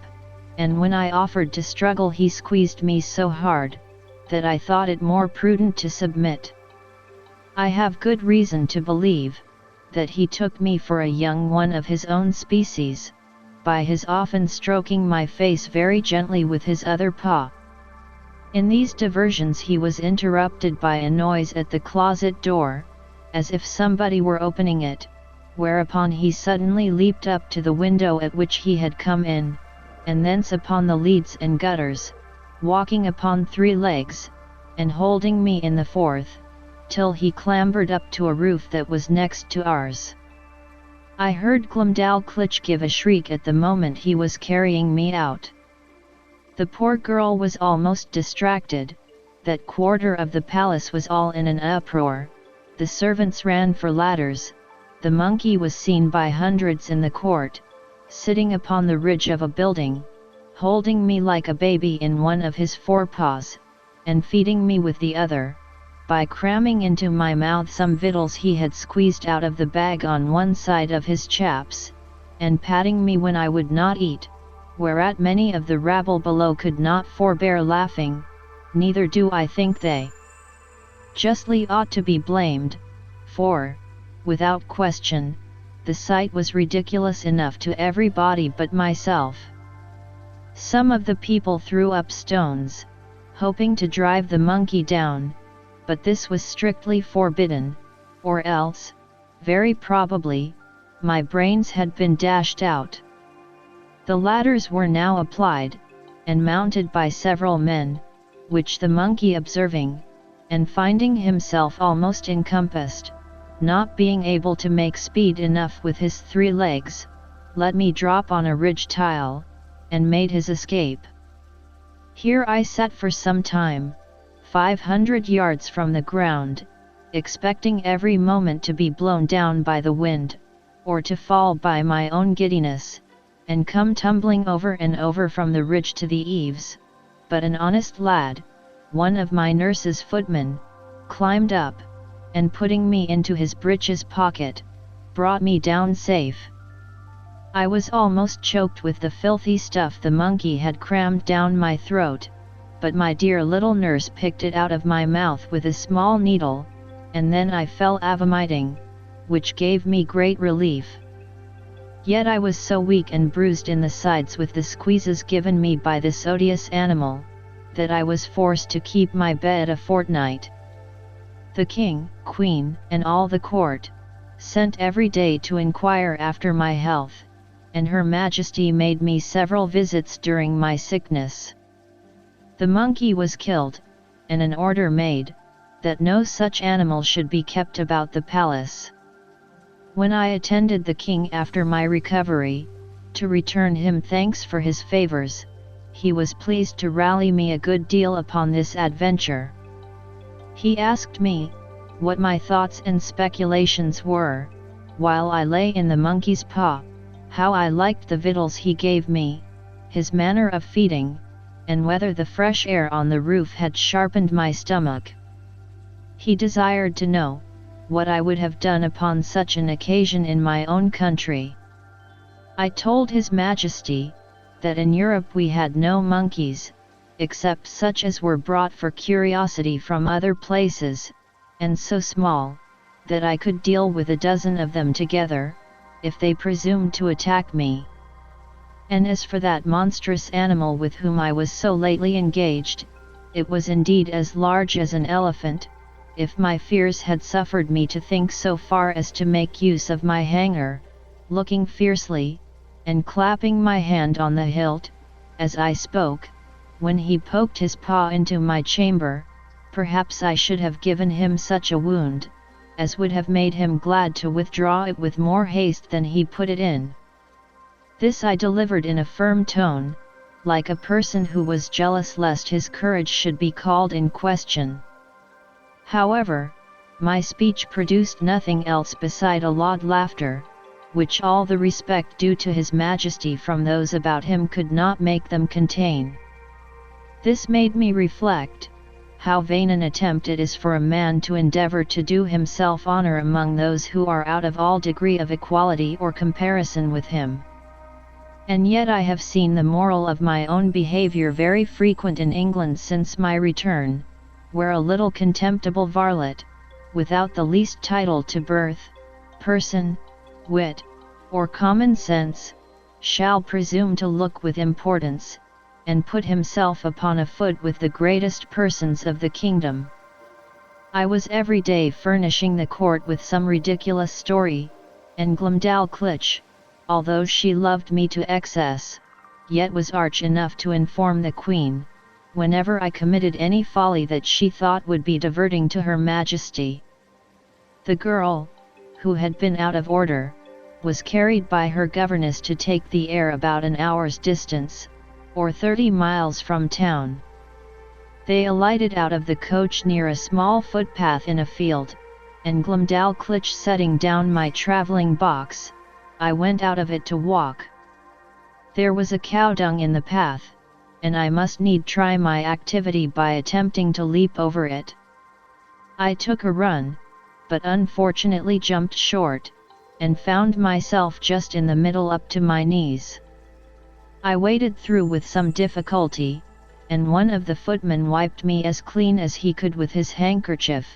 for I was filthily bemired, and my nurse confined me to my box, till we returned home, where the Queen was soon informed of what had passed, and the footman spread it about the court, so that all the mirth for some days was at my expense. Chapter 6. Several contrivances of the author to please the King and Queen. He shows his skill in music. The King inquires into the state of England, which the author relates to him. The King's observations thereon. I used to attend the King's levee once or twice a week, and had often seen him under the barber's hand, which indeed was at first very terrible to behold, for the razor was almost twice as long as an ordinary scythe. His Majesty, according to the custom of the country, was only shaved twice a week. I once prevailed on the barber to give me some of the suds or lather, out of which I picked 40 or 50 of the strongest stumps of hair. I then took a piece of fine wood, and cut it like the back of a comb, making several holes in it at equal distances with as small a needle as I could get from Glumdalclitch. I fixed in the stumps so artificially, scraping and sloping them with my knife toward the points, that I made a very tolerable comb, which was a seasonable supply, my own being so much broken in the teeth, that it was almost useless, neither did I know any artist in that country so nice and exact, as would undertake to make me another. And this puts me in mind of an amusement, wherein I spent many of my leisure hours. I desired the Queen's woman to save for me the combings of Her Majesty's hair, whereof in time I got a good quantity, and consulting with my friend the cabinet maker, who had received general orders to do little jobs for me, I directed him to make 2 chair frames, no larger than those I had in my box, and to bore little holes with a fine awl, round those parts where I designed the backs and seats. Through these holes I wove the strongest hairs I could pick out, just after the manner of cane chairs in England. When they were finished, I made a present of them to Her Majesty, who kept them in her cabinet, and used to show them for curiosities, as indeed they were the wonder of every one that beheld them. The Queen would have me sit upon one of these chairs, but I absolutely refused to obey her, protesting I would rather die than place a dishonorable part of my body on those precious hairs, that once adorned Her Majesty's head. Of these hairs, as I had always a mechanical genius, I likewise made a neat little purse, about 5 feet long, with Her Majesty's name deciphered in gold letters, which I gave to Glumdalclitch, by the Queen's consent.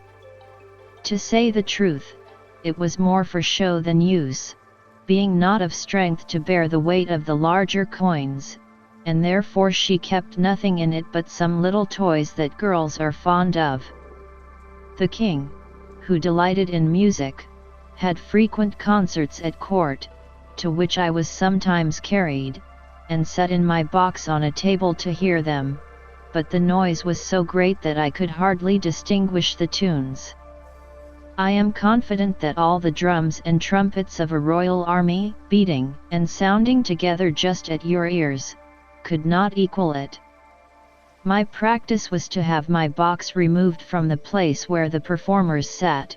as far as I could, then to shut the doors and windows of it, and draw the window curtains, after which I found their music not disagreeable. I had learned in my youth to play a little upon the spinet. Glumdalclitch kept one in her chamber, and a master attended twice a week to teach her. I called it a spinet, because it somewhat resembled that instrument, and was played upon in the same manner. A fancy came into my head, that I would entertain the King and Queen with an English tune upon this instrument. But this appeared extremely difficult,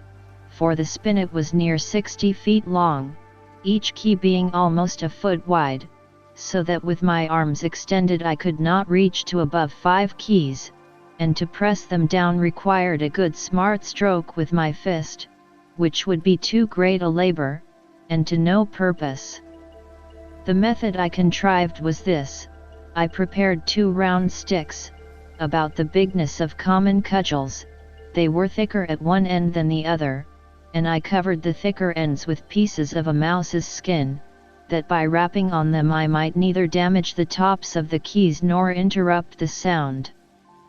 Before the spinet a bench was placed, about 4 feet below the keys, and I was put upon the bench.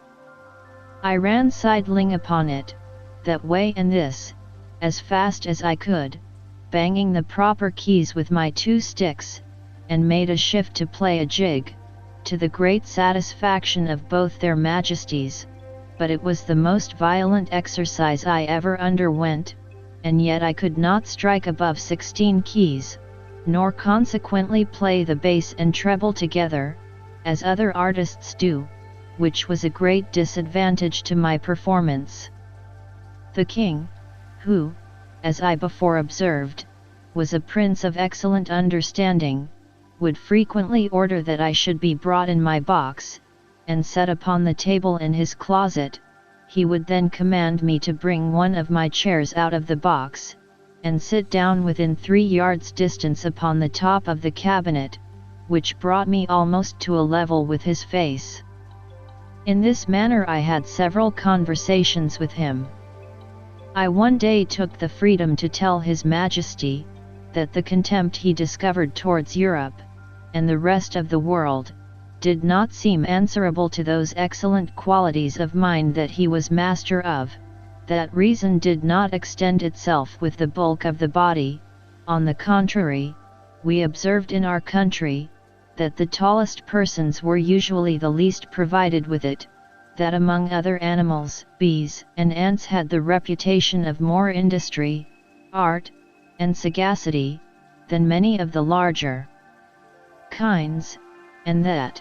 as inconsiderable as he took me to be, I hoped I might live to do His Majesty some signal service. The King heard me with attention, and began to conceive a much better opinion of me than he had ever before. He desired I would give him as exact an account of the government of England as I possibly could, because, as fond as princes commonly are of their own customs, for so he conjectured of other monarchs, by my former discourses, he should be glad to hear of anything that might deserve imitation. Imagine with thyself, courteous reader, how often I then wished for the tongue of Demosthenes or Cicero, that might have enabled me to celebrate the praise of my own dear native country in a style equal to its merits and felicity. I began my discourse by informing His Majesty, that our dominions consisted of 2 islands, which composed 3 mighty kingdoms, under one sovereign, beside our plantations in America. I dwelt long upon the fertility of our soil, and the temperature of our climate. I then spoke at large upon the constitution of an English Parliament, partly made up of an illustrious body called the House of Peers, persons of the noblest blood, and of the most ancient and ample patrimonies. I described that extraordinary care always taken of their education in arts and arms, to qualify them for being counsellors both to the king and kingdom, to have a share in the legislature, to be members of the highest court of judicature, whence there can be no appeal, and to be champions always ready for the defence of their prince and country, by their valour, conduct, and fidelity. That these were the ornament and bulwark of the kingdom, worthy followers of their most renowned ancestors, whose honour had been the reward of their virtue, from which their posterity were never once known to degenerate. To these were joined several holy persons, as part of that assembly, under the title of bishops, whose peculiar business is to take care of religion, and of those who instruct the people therein. These were searched and sought out through the whole nation,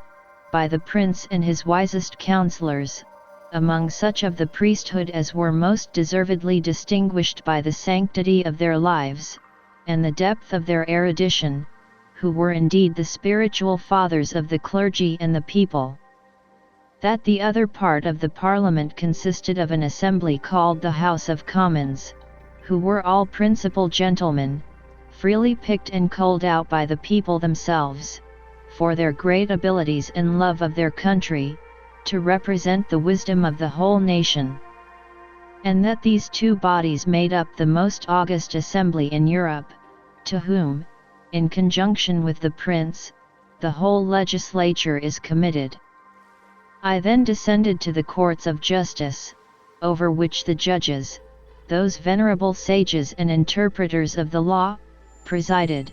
for determining the disputed rights and properties of men, as well as for the punishment of vice and protection of innocence.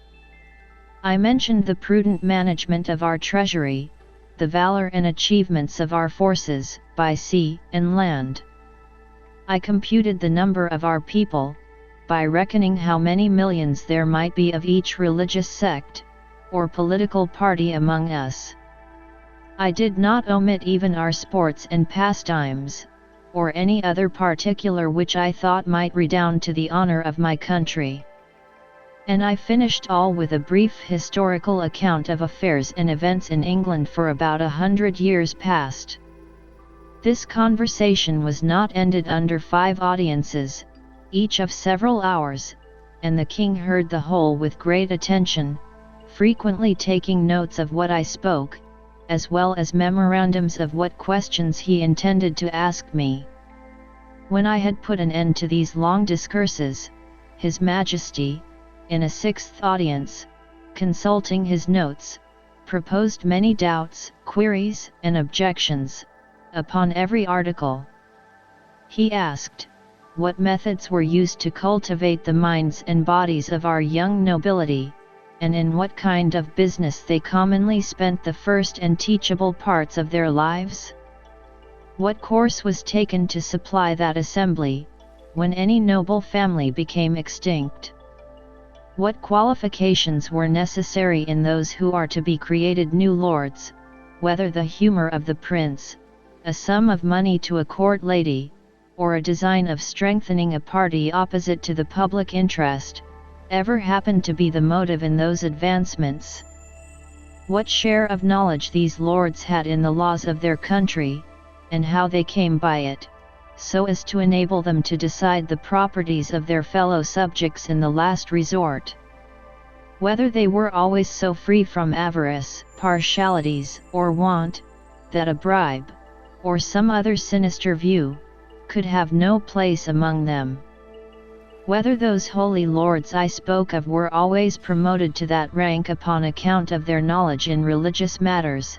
and the sanctity of their lives, had never been compliers with the times, while they were common priests, or slavish prostitute chaplains to some nobleman, whose opinions they continued servilely to follow, after they were admitted into that assembly. He then desired to know, what arts were practiced in electing those whom I called commoners, whether a stranger, with a strong purse, might not influence the vulgar voters to choose him before their own landlord, or the most considerable gentleman in the neighborhood. How it came to pass, that people were so violently bent upon getting into this assembly, which I allowed to be a great trouble and expense, often to the ruin of their families, without any salary or pension. Because this appeared such an exalted strain of virtue and public spirit, that His Majesty seemed to doubt it might possibly not be always sincere. And he desired to know, whether such zealous gentlemen could have any views of refunding themselves for the charges and trouble they were at by sacrificing the public good to the designs of a weak and vicious prince, in conjunction with a corrupted ministry. He multiplied his questions, and sifted me thoroughly upon every part of this head, proposing numberless inquiries and objections, which I think it not prudent or convenient to repeat. Upon what I said in relation to our courts of justice, His Majesty desired to be satisfied in several points, and this I was the better able to do, having been formerly almost ruined by a long suit in Chancery, which was decreed for me with costs. He asked, what time was usually spent in determining between right and wrong, and what degree of expense. Whether advocates and orators had liberty to plead in causes manifestly known to be unjust, vexatious, or oppressive. Whether party, in religion, or politics, were observed to be of any weight in the scale of justice. Whether those pleading orators were persons educated in the general knowledge of equity, or only in provincial, national, and other local customs. Whether they or their judges had any part in penning those laws, which they assumed the liberty of interpreting, and glossing upon at their pleasure. Whether they had ever, at different times, pleaded for and against the same cause, and cited precedents to prove contrary opinions. Whether they were a rich or a poor corporation. Whether they received any pecuniary reward for pleading, or delivering their opinions. And particularly, whether they were ever admitted as members in the lower Senate. He fell next upon the management of our treasury, and said, he thought my memory had failed me, because I computed our taxes at about 5 or 6 millions a year, and when I came to mention the issues, he found they sometimes amounted to more than double, for the notes he had taken were very particular in this point, because he hoped, as he told me, that the knowledge of our conduct might be useful to him, and he could not be deceived in his calculations. But, if what I told him were true, he was still at a loss how a kingdom could run out of its estate, like a private person. He asked me, who were our creditors, and where we found money to pay them. He wondered to hear me talk of such chargeable and expensive wars, that certainly we must be a quarrelsome people, or live among very bad neighbors, and that our generals must needs be richer than our kings. He asked, what business we had out of our own islands, unless upon the score of trade or treaty, or to defend the coasts with our fleet. Above all, he was amazed to hear me talk of a mercenary standing army, in the midst of peace, and among a free people.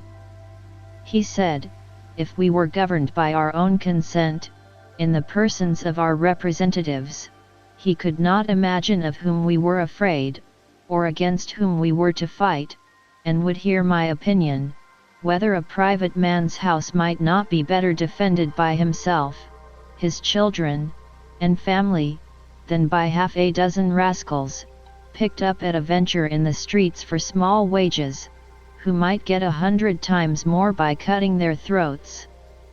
He laughed at my odd kind of arithmetic, as he was pleased to call it, in reckoning the numbers of our people, by a computation drawn from the several sects among us, in religion and politics. He said, he knew no reason why those, who entertain opinions prejudicial to the public, should be obliged to change, or should not be obliged to conceal them. And as it was tyranny in any government to require the first, so it was weakness not to enforce the second, for a man may be allowed to keep poisons in his closet, but not to vend them about for cordials. He observed, that among the diversions of our nobility and gentry, I had mentioned gaming. He desired to know at what age this entertainment was usually taken up, and when it was laid down, how much of their time it employed, whether it ever went so high as to affect their fortunes, whether mean, vicious people, by their dexterity in that art, might not arrive at great riches, and sometimes keep our very nobles in dependence, as well as habituate them to vile companions, wholly take them from the improvement of their minds, and force them, by the losses they received, to learn and practice that infamous dexterity upon others. He was perfectly astonished with the historical account gave him of our affairs during the last century, protesting it was only a heap of conspiracies, rebellions, murders, massacres, revolutions, banishments, the very worst effects that avarice, faction, hypocrisy, perfidiousness, cruelty, rage, madness, hatred, envy, lust, malice, and ambition, could produce.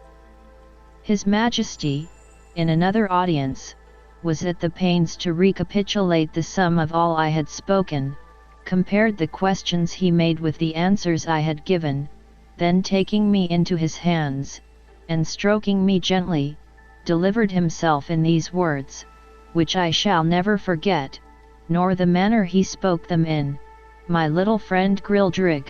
you have made a most admirable panegyric upon your country.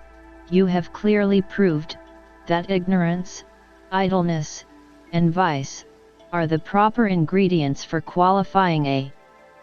legislator, that laws are best explained, interpreted, and applied, by those whose interest and abilities lie in perverting, confounding, and eluding them. I observe among you some lines of an institution, which, in its original, might have been tolerable, but these half erased, and the rest wholly blurred and blotted by corruptions. It does not appear, from all you have said, how any one perfection is required toward the procurement of any one station among you, much less, that men are ennobled on account of their virtue, that priests are advanced for their piety or learning, soldiers, for their conduct or valor, judges, for their integrity, senators, for the love of their country, or counselors for their wisdom. As for yourself, continued the king, who have spent the greatest part of your life in travelling, I am well disposed to hope you may hitherto have escaped many vices of your country. But by what I have gathered from your own relation, and the answers I have with much pains wrung and extorted from you, I cannot but conclude the bulk of your natives to be the most pernicious race of little odious vermin that nature ever suffered to crawl upon the surface of the earth. Chapter 7. The author's love of his country. He makes a proposal of much advantage to the king, which is rejected. The king's great ignorance in politics. The learning of that country very imperfect and confined. The laws, and military affairs, and parties in the state. Nothing but an extreme love of truth could have hindered me from concealing this part of my story. It was in vain to discover my resentments, which were always turned into ridicule, and I was forced to rest with patience, while my noble and beloved country was so injuriously treated. I am as heartily sorry as any of my readers can possibly be, that such an occasion was given, but this prince happened to be so curious and inquisitive upon every particular, that it could not consist either with gratitude or good manners, to refuse giving him what satisfaction I was able. Yet thus much I may be allowed to say in my own vindication, that I artfully eluded many of his questions, and gave to every point a more favorable turn, by many degrees, than the strictness of truth would allow. For I have always borne that laudable partiality to my own country, which Dionysius Halicarnassensis, with so much justice, recommends to an historian. I would hide the frailties and deformities of my political mother, and place her virtues and beauties in the most advantageous light. This was my sincere endeavor in those many discourses I had with that monarch, although it unfortunately failed of success. But great allowances should be given to a king, who lives wholly secluded from the rest of the world, and must therefore be altogether unacquainted with the manners and customs that most prevail in other nations, the want of which knowledge will ever produce many prejudices, and a certain narrowness of thinking, from which we, and the politer countries of Europe, are wholly exempted. And it would be hard indeed, if so remote a prince's notions of virtue and vice were to be offered as a standard for all mankind. To confirm what I have now said, and further to show the miserable effects of a confined education, I shall here insert a passage, which will hardly obtain belief. In hopes to ingratiate myself further into His Majesty's favour, I told him of an invention, discovered between 300 and 400 years ago, to make a certain powder, into a heap of which, the smallest spark of fire falling, would kindle the whole in a moment, although it were as big as a mountain, and make it all fly up in the air together, with a noise and agitation greater than thunder. That a proper quantity of this powder rammed into a hollow tube of brass or iron, according to its bigness, would drive a ball of iron or lead, with such violence and speed, as nothing was able to sustain its force. That the largest balls thus discharged, would not only destroy whole ranks of an army at once, but batter the strongest walls to the ground, sink down ships, with 1,000 men in each, to the bottom of the sea, and when linked together by a chain, would cut through masts and rigging, divide hundreds of bodies in the middle, and lay all waste before them.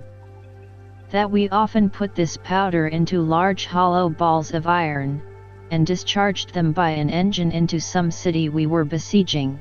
which would rip up the pavements, tear the houses to pieces, burst and throw splinters on every side, dashing out the brains of all who came near.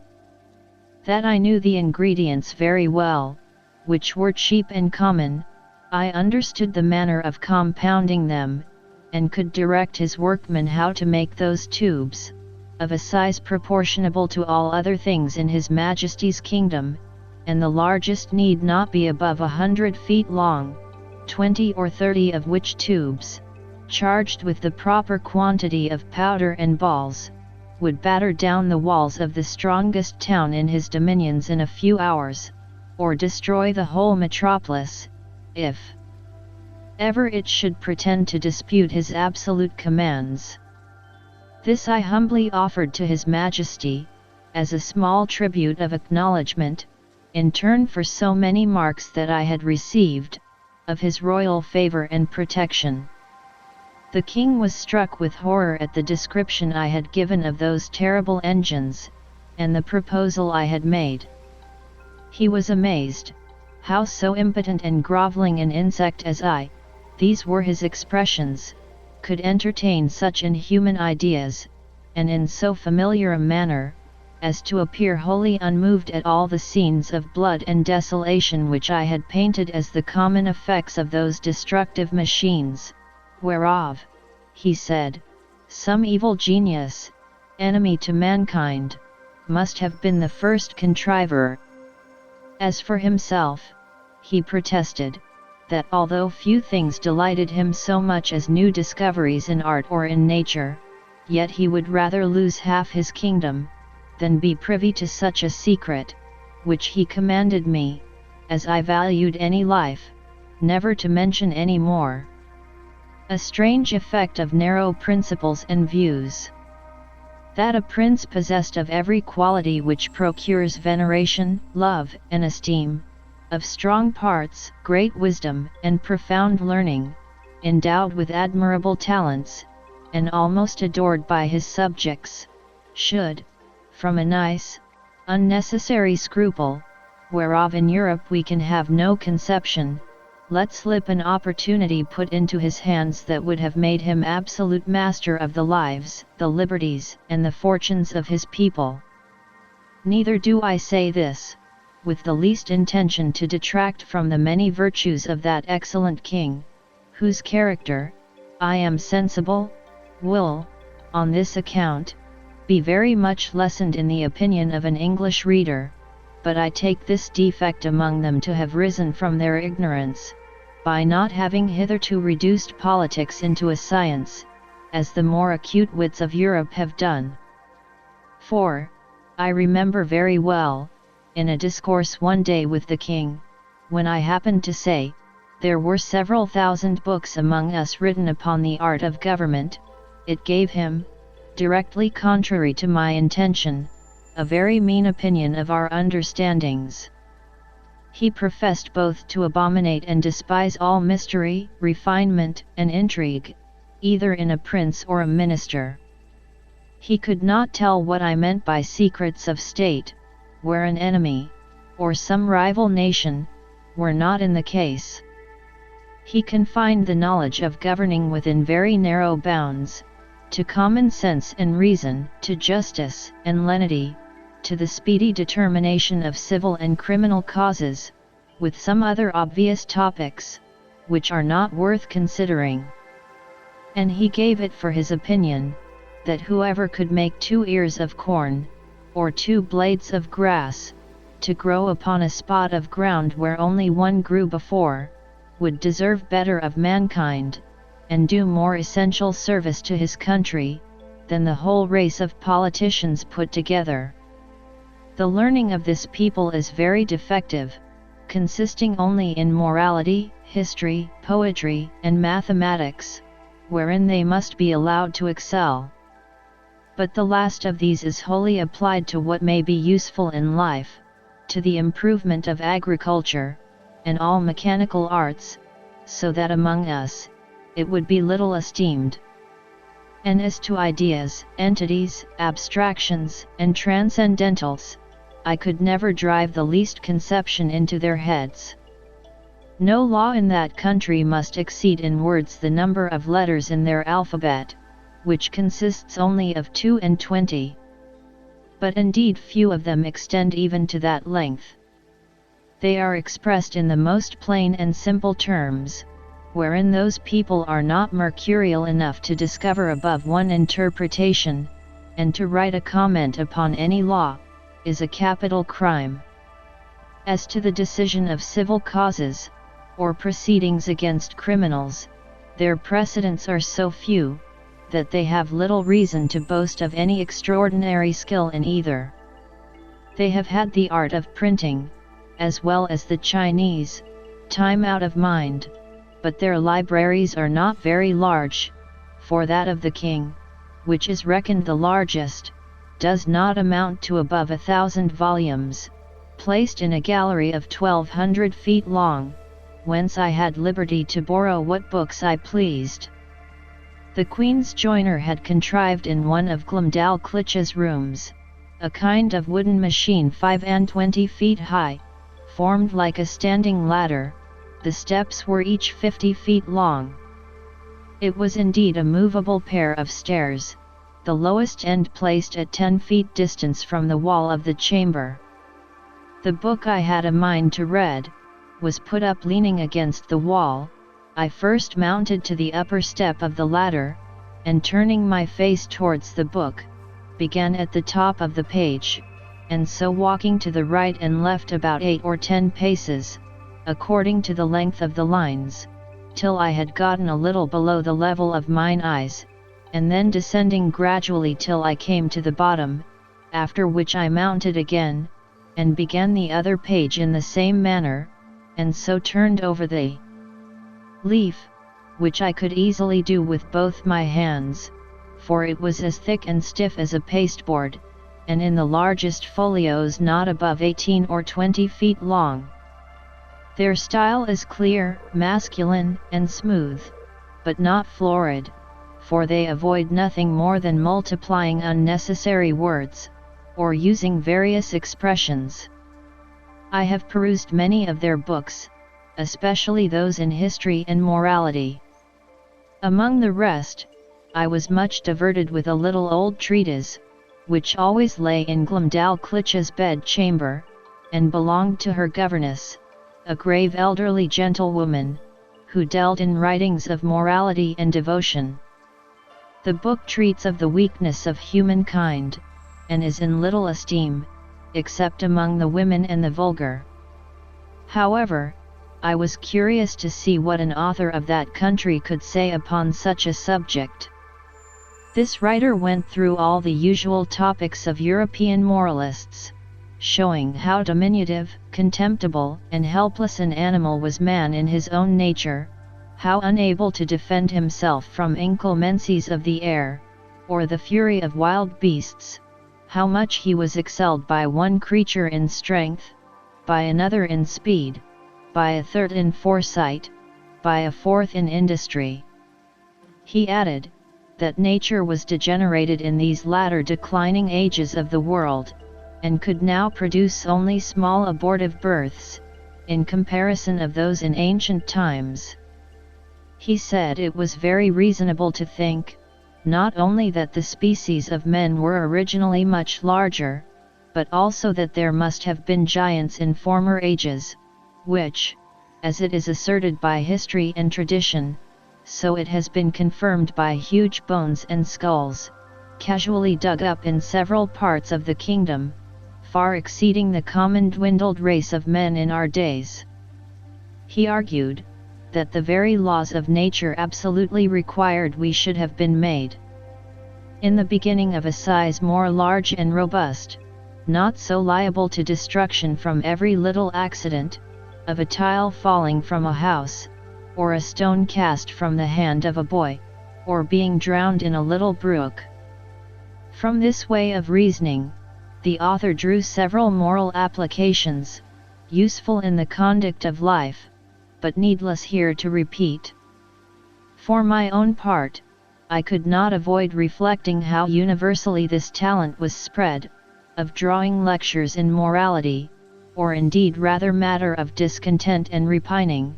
from the quarrels we raise with nature. And I believe, upon a strict inquiry, those quarrels might be shown as ill-grounded among us as they are among that people. As to their military affairs, they boast that the king's army consists of 176,000 foot, and 32,000 horse, if that may be called an army, which is made up of tradesmen in the several cities, and farmers in the country, whose commanders are only the nobility and gentry, without pay or reward. They are indeed perfect enough in their exercises, and under very good discipline, wherein I saw no great merit, for how should it be otherwise, where every farmer is under the command of his own landlord, and every citizen under that of the principal men in his own city, chosen after the manner of Venice, by ballot? I have often seen the militia of Lord Gulliver drawn out to exercise, in a great field near the city of 20 miles square. They were in all not above 25,000 foot, and 6,000 horse, but it was impossible for me to compute their number, considering the space of ground they took up. A cavalier, mounted on a large steed, might be about 90 feet high. I have seen this whole body of horse, upon a word of command, draw their swords at once, and brandish them in the air. Imagination can figure nothing so grand, so surprising, and so astonishing. It looked as if 10,000 flashes of lightning were darting at the same time from every quarter of the sky. I was curious to know how this prince, to whose dominions there is no access from any other country, came to think of armies, or to teach his people the practice of military discipline. But I was soon informed, both by conversation and reading their histories, for, in the course of many ages,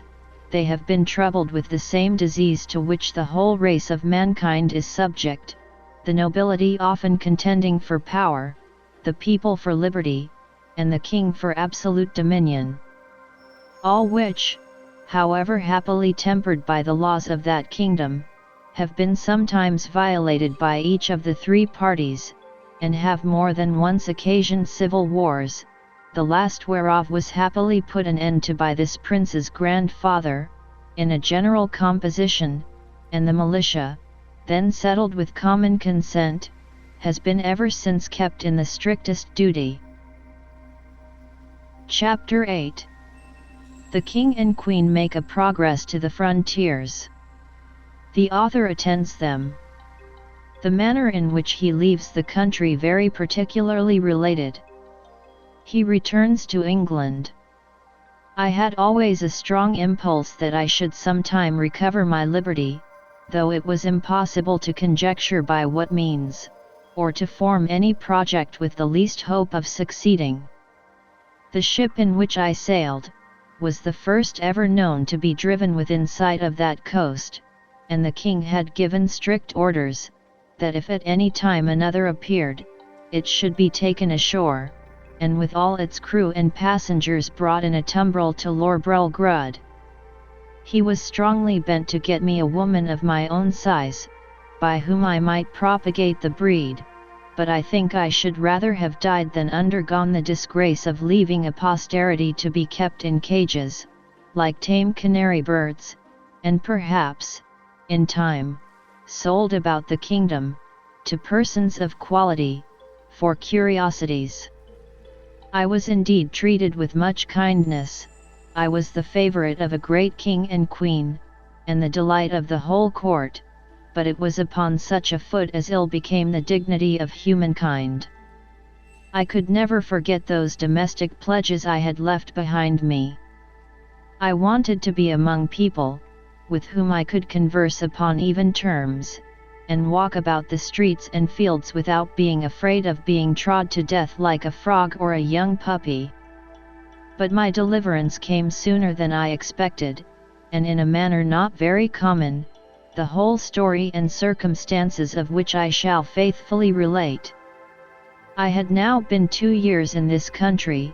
and about the beginning of the third, Clymdalclitch and I attended the king and queen, in a progress to the south coast of the kingdom. I was carried, as usual, in my travelling box, which as I have already described, was a very convenient closet, of 12 feet wide. And I had ordered a hammock to be fixed, by silken ropes from the 4 corners at the top, to break the jolts, when a servant carried me before him on horseback, as I sometimes desired, and would often sleep in my hammock, while we were upon the road. On the roof of my closet, not directly over the middle of the hammock, I ordered the joiner to cut out a hole of a foot square, to give me air in hot weather, as I slept, which hole I shut at pleasure with a board that drew backward and forward through a groove. When we came to our journey's end, the king thought proper to pass a few days at a palace he has near Llanflasnic, a city within 18 English miles of the seaside. Clymdalclitch and I were much fatigued. I had gotten a small cold, but the poor girl was so ill as to be confined to her chamber. I longed to see the ocean, which must be the only scene of my escape, if ever it should happen. I pretended to be worse than I really was, and desired leave to take the fresh air of the sea, with a page, whom I was very fond of, and who had sometimes been trusted with me. I shall never forget with what unwillingness Clymdalclitch consented, nor the strict charge she gave the page to be careful of me, bursting at the same time into a flood of tears, as if she had some foreboding of what was to happen. The boy took me out in my box, about half an hour's walk from the palace, towards the rocks on the seashore. I ordered him to set me down, and lifting up one of my sashes, cast many a wistful melancholy look towards the sea. I found myself not very well, and told the page that I had a mind to take a nap in my hammock, which I hoped would do me good. I got in, and the boy shut the window close down, to keep out the cold. I soon fell asleep, and all I can conjecture is, while I slept, the page, thinking no danger could happen, went among the rocks to look for birds' eggs, having before observed him from my window searching about, and picking up one or two in the clefts. Be that as it will, I found myself suddenly awaked with a violent pull upon the ring, which was fastened at the top of my box for the conveniency of carriage. I felt my box raised very high in the air, and then borne forward with prodigious speed. The first jolt had like to have shaken me out of my hammock, but afterward the motion was easy enough. I called out several times, as loud as I could raise my voice, but all to no purpose. I looked towards my windows, and could see nothing but the clouds and sky. I heard a noise just over my head, like the clapping of wings, and then began to perceive the woeful condition I was in, that some eagle had got the ring of my box in his beak, with an intent to let it fall on a rock, like a tortoise in a shell, and then pick out my body, and devour it, for the sagacity and smell of this bird enables him to discover his quarry at a great distance, though better concealed than I could be within a 2-inch board. In a little time, I observed the noise and flutter of wings to increase very fast, and my box was tossed up and down, like a sign in a windy day. I heard several bangs or buffets, as I thought given to the eagle, for such I am certain it must have been that held the ring of my box in his beak, and then, all on a sudden, felt myself falling perpendicularly down, for above a minute, but with such incredible swiftness, that I almost lost my breath. My fall was stopped by a terrible squash, that sounded louder to my ears than the cataract of Niagara, after which, I was quite in the dark for another minute, and then my box began to rise so high, that I could see light from the tops of the windows. I now perceived I was fallen into the sea. My box, by the weight of my body, the goods that were in, and the broad plates of iron fixed for strength at the 4 corners of the top and bottom, floated about 5 feet deep in water. I did then, and do now suppose, that the eagle which flew away with my box was pursued by 2 or 3 others, and forced to let me drop, while he defended himself against the rest, who hoped to share in the prey. The plates of iron fastened at the bottom of the box, for those were the strongest, preserved the balance while it fell, and hindered it from being broken on the surface of the water. Every joint of it was well grooved, and the door did not move on hinges, but up and down like a sash, which kept my closet so tight that very little water came in. I got with much difficulty out of my hammock, having first ventured to draw back the slipboard on the roof already mentioned, contrived on purpose to let in air, for want of which I found myself almost stifled. How often did I then wish myself with my dear Glumdalclitch, from whom one single hour had so far divided me. And I may say with truth, that in the midst of my own misfortunes I could not forbear lamenting my poor nurse, the grief she would suffer for my loss, the displeasure of the Queen, and the ruin of her fortune. Perhaps many travellers have not been under greater difficulties and distress than I was at this juncture, expecting every moment to see my box dashed to pieces, or at least overset by the first violent blast, or rising wave. A breach in one single pane of glass would have been immediate death, nor could anything have preserved the windows, but the strong lattice wires placed on the outside, against accidents in travelling. I saw the water ooze in at several crannies, although the leaks were not considerable, and I endeavoured to stop them as well as I could. I was not able to lift up the roof of my closet, which otherwise I certainly should have done, and sat on the top of it, where I might at least preserve myself some hours longer, than by being shut up, as I may call it, in the hold. Or if I escaped these dangers for a day or two, what could I expect but a miserable death of cold and hunger? I was 4 hours under these circumstances, expecting, and indeed wishing, every moment to be my last. I have already told the reader that there were 2 strong staples fixed upon that side of my box which had no window, and into which the servant, who used to carry me on horseback, would put a leathern belt, and buckle it about his waist. Being in this disconsolate state, I heard, or at least thought I heard, some kind of grating noise on that side of my box where the staples were fixed, and soon after I began to fancy that the box was pulled or towed along the sea, for I now and then felt a sort of tugging, which made the waves rise near the tops of my windows, leaving me almost in the dark. This gave me some faint hopes of relief, although I was not able to imagine how it could be brought about.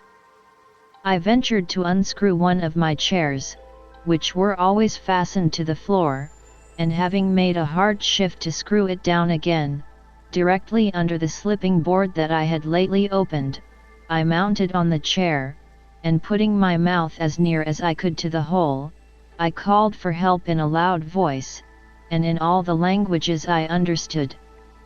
I then fastened my handkerchief to a stick I usually carried, and thrusting it up the hole, waved it several times in the air,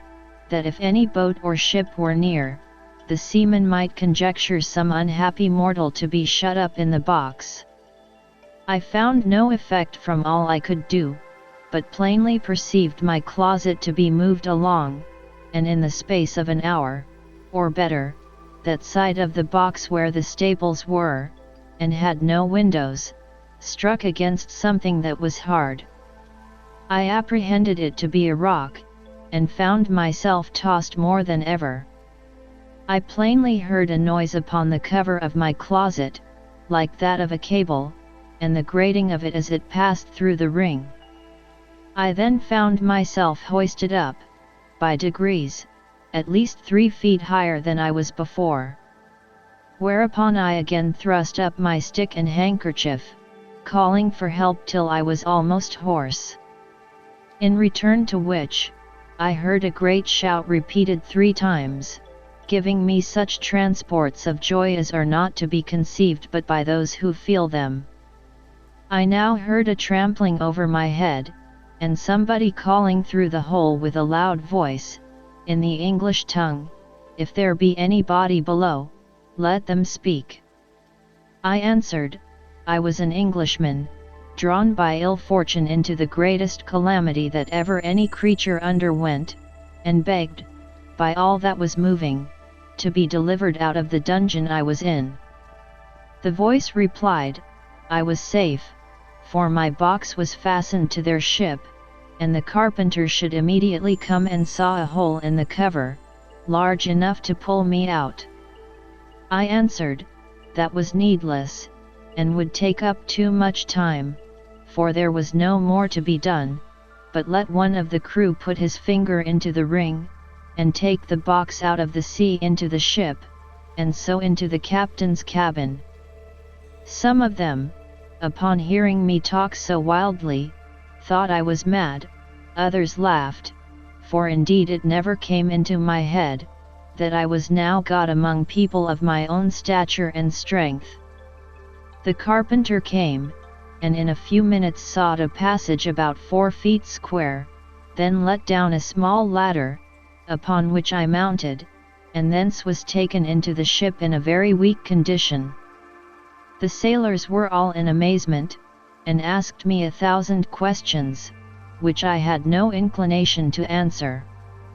I was equally confounded at the sight of so many pygmies, for such I took them to be, after having so long accustomed mine eyes to the monstrous objects I had left.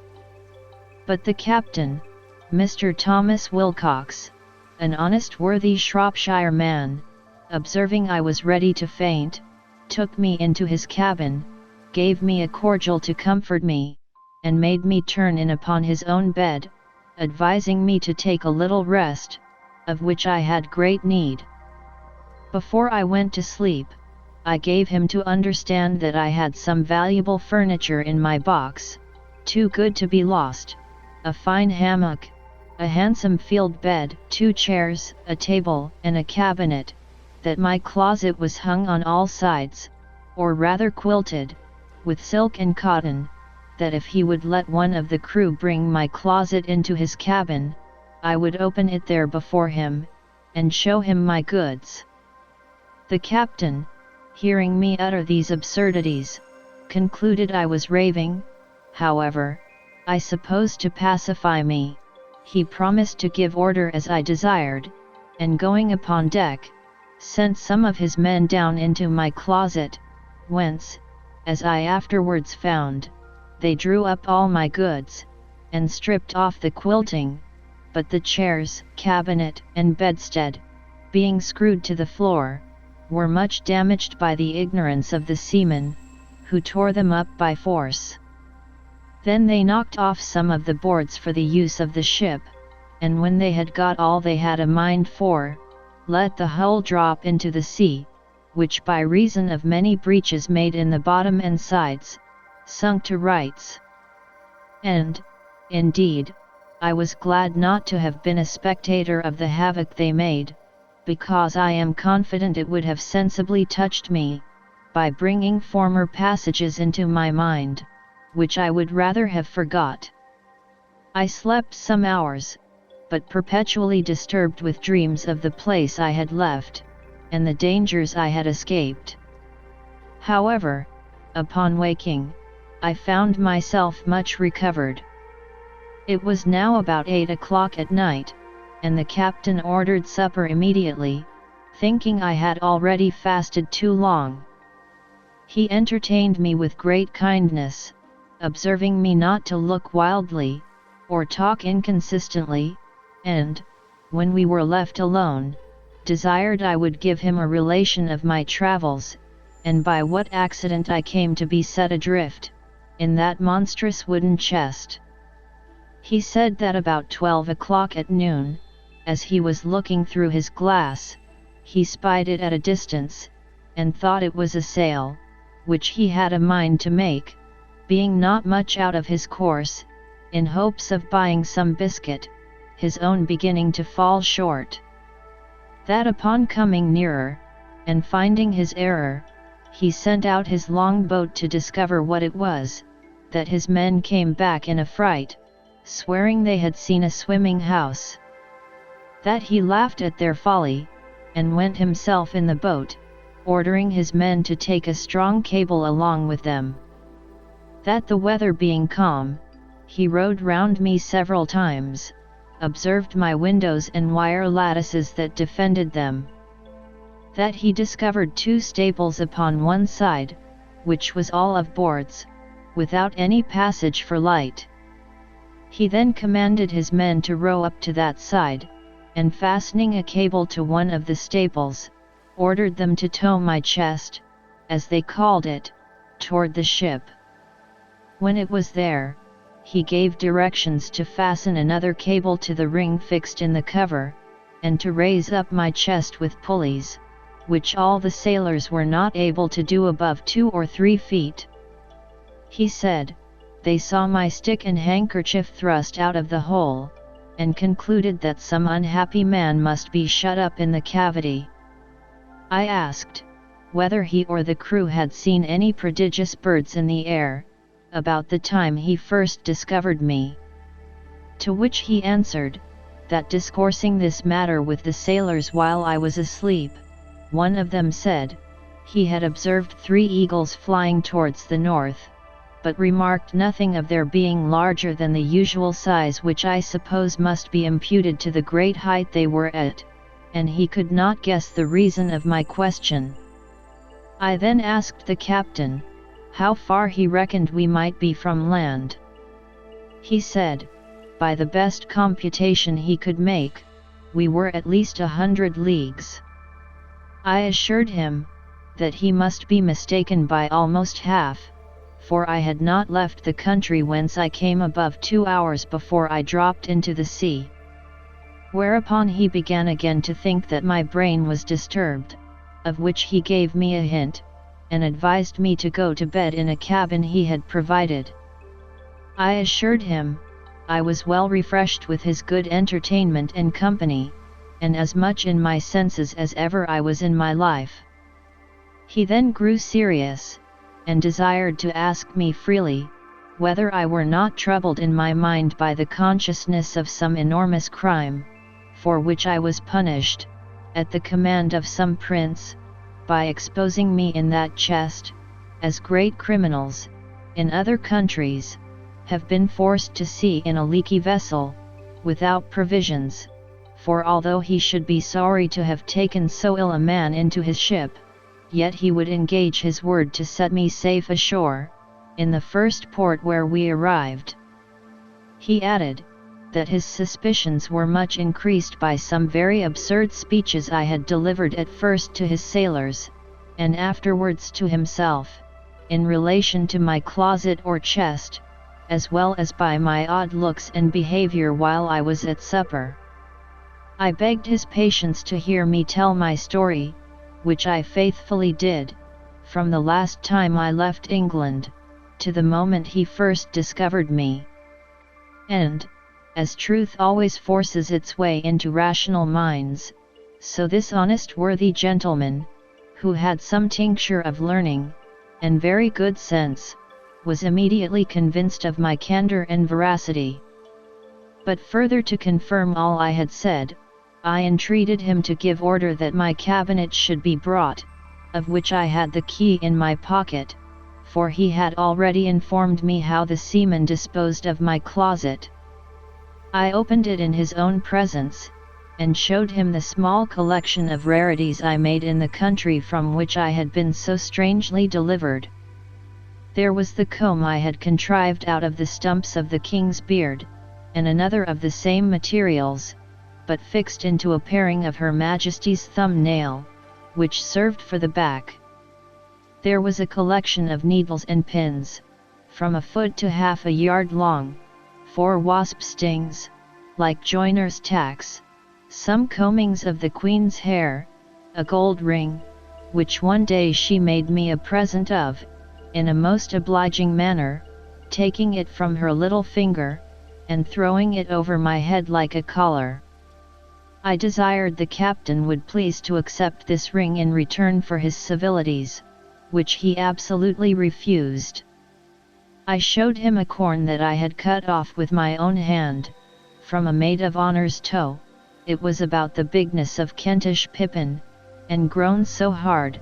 that when I returned England, I got it hollowed into a cup, and set in silver. Lastly, I desired him to see the breeches I had then on, which were made of a mouse's skin. I could force nothing on him but a footman's tooth, which I observed him to examine with great curiosity, and found he had a fancy for it. He received it with abundance of thanks, more than such a trifle could deserve. It was drawn by an unskilful surgeon, in a mistake, from one of Glumdalclitch's men, who was afflicted with the toothache, but it was as sound as any in his head. I got it cleaned, and put it into my cabinet. It was about a foot long, and 4 inches in diameter. The captain was very well satisfied with this plain relation I had given him, and said, he hoped, when we returned to England, I would oblige the world by putting it on paper, and making it public. My answer was, that we were overstocked with books of travels, that nothing could now pass which was not extraordinary, wherein I doubted some authors less consulted truth, than their own vanity or interest or the diversion of ignorant readers, that my story could contain little beside common events, without those ornamental descriptions of strange plants, trees, birds, and other animals, or of the barbarous customs and idolatry of savage people, with which most writers abound. However, I thanked him for his good opinion, and promised to take the matter into my thoughts. He said he wondered at one thing very much, which was, to hear me speak so loud, asking me whether the king or queen of that country were thick of hearing. I told him, it was what I had been used to for above 2 years past, and that I admired as much at the voices of him and his men, who seemed to me only to whisper, and yet I could hear them well enough. But, when I spoke in that country, it was like a man talking in the streets, to another looking out from the top of a steeple, unless when I was placed on a table, or held in any person's hand. I told him, I had likewise observed another thing, that, when I first got into the ship, and the sailors stood all about me, I thought they were the most little contemptible creatures I had ever beheld. For indeed, while I was in that prince's country, I could never endure to look in a glass, after mine eyes had been accustomed to such prodigious objects, because the comparison gave me so despicable a conceit of myself. The captain said, that while we were at supper, he observed me to look at everything with a sort of wonder, and that I often seemed hardly able to contain my laughter, which he knew not well how to take, but imputed it to some disorder in my brain. I answered, it was very true, and I wondered how I could forbear, when I saw his dishes of the size of a silver 3d, a leg of pork hardly a mouthful, a cup not so big as a nutshell, and so I went on, describing the rest of his household stuff and provisions, after the same manner.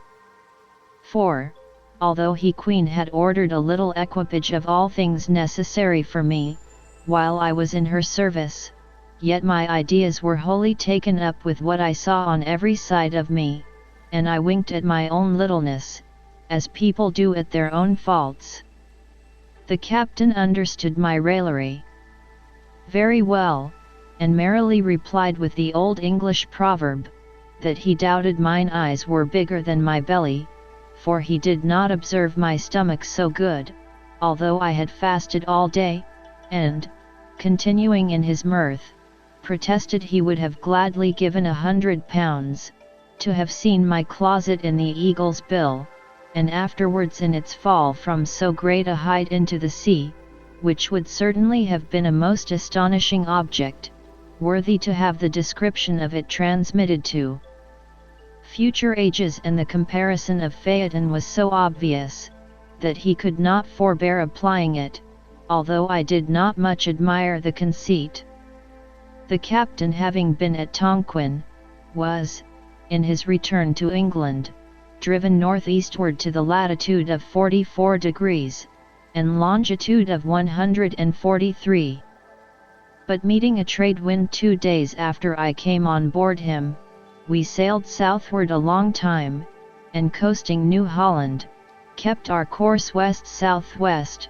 and then south-southwest, till we doubled the Cape of Good Hope. Our voyage was very prosperous, but I shall not trouble the reader with a journal of it. The captain called in at 1 or 2 ports, and sent in his long boat for provisions and fresh water, but I never went out of the ship till we came into the Downs, which was on the 3rd day of June, 1706, about 9 months after my escape. I offered to leave my goods and security for payment of my freight, but the captain protested he would not receive 1 farthing. We took a kind leave of each other, and I made him promise he would come to see me at my house in Redriff. I hired a horse and guide for 5 shillings, which I borrowed of the captain. As I was on the road, observing the littleness of the houses, the trees, the cattle, and the people, I began to think myself in Lilliput. I was afraid of trampling on every traveller I met, and often called aloud to have them stand out of the way, so that I had like to have gotten 1 or 2 broken heads for my impertinence. When I came to my own house, for which I was forced to inquire, one of the servants opening the door, I bent down to go in, like a goose under a gate, for fear of striking my head. My wife ran out to embrace me, but I stooped lower than her knees, thinking she could otherwise never be able to reach my mouth. My daughter kneeled to ask my blessing, but I could not see her till she arose, having been so long used to stand with my head and eyes erect to above 60 feet, and then I went to take her up with one hand by the waist. I looked down upon the servants, and 1 or 2 friends who were in the house, as if they had been pygmies and I a giant. I told my wife, she had been too thrifty, for I found she had starved herself and her daughter to nothing. In short, I behaved myself so unaccountably, that they were all of the captain's opinion when he first saw me, and concluded I had lost my wits. This I mention as an instance of the great power of habit and prejudice. In a little time, I and my family and friends came to a right understanding, but my wife protested I should never go to sea any more, although my evil destiny so ordered, that she had not power to hinder me, as the reader may know hereafter. In the meantime, I here conclude the second part of my unfortunate voyages.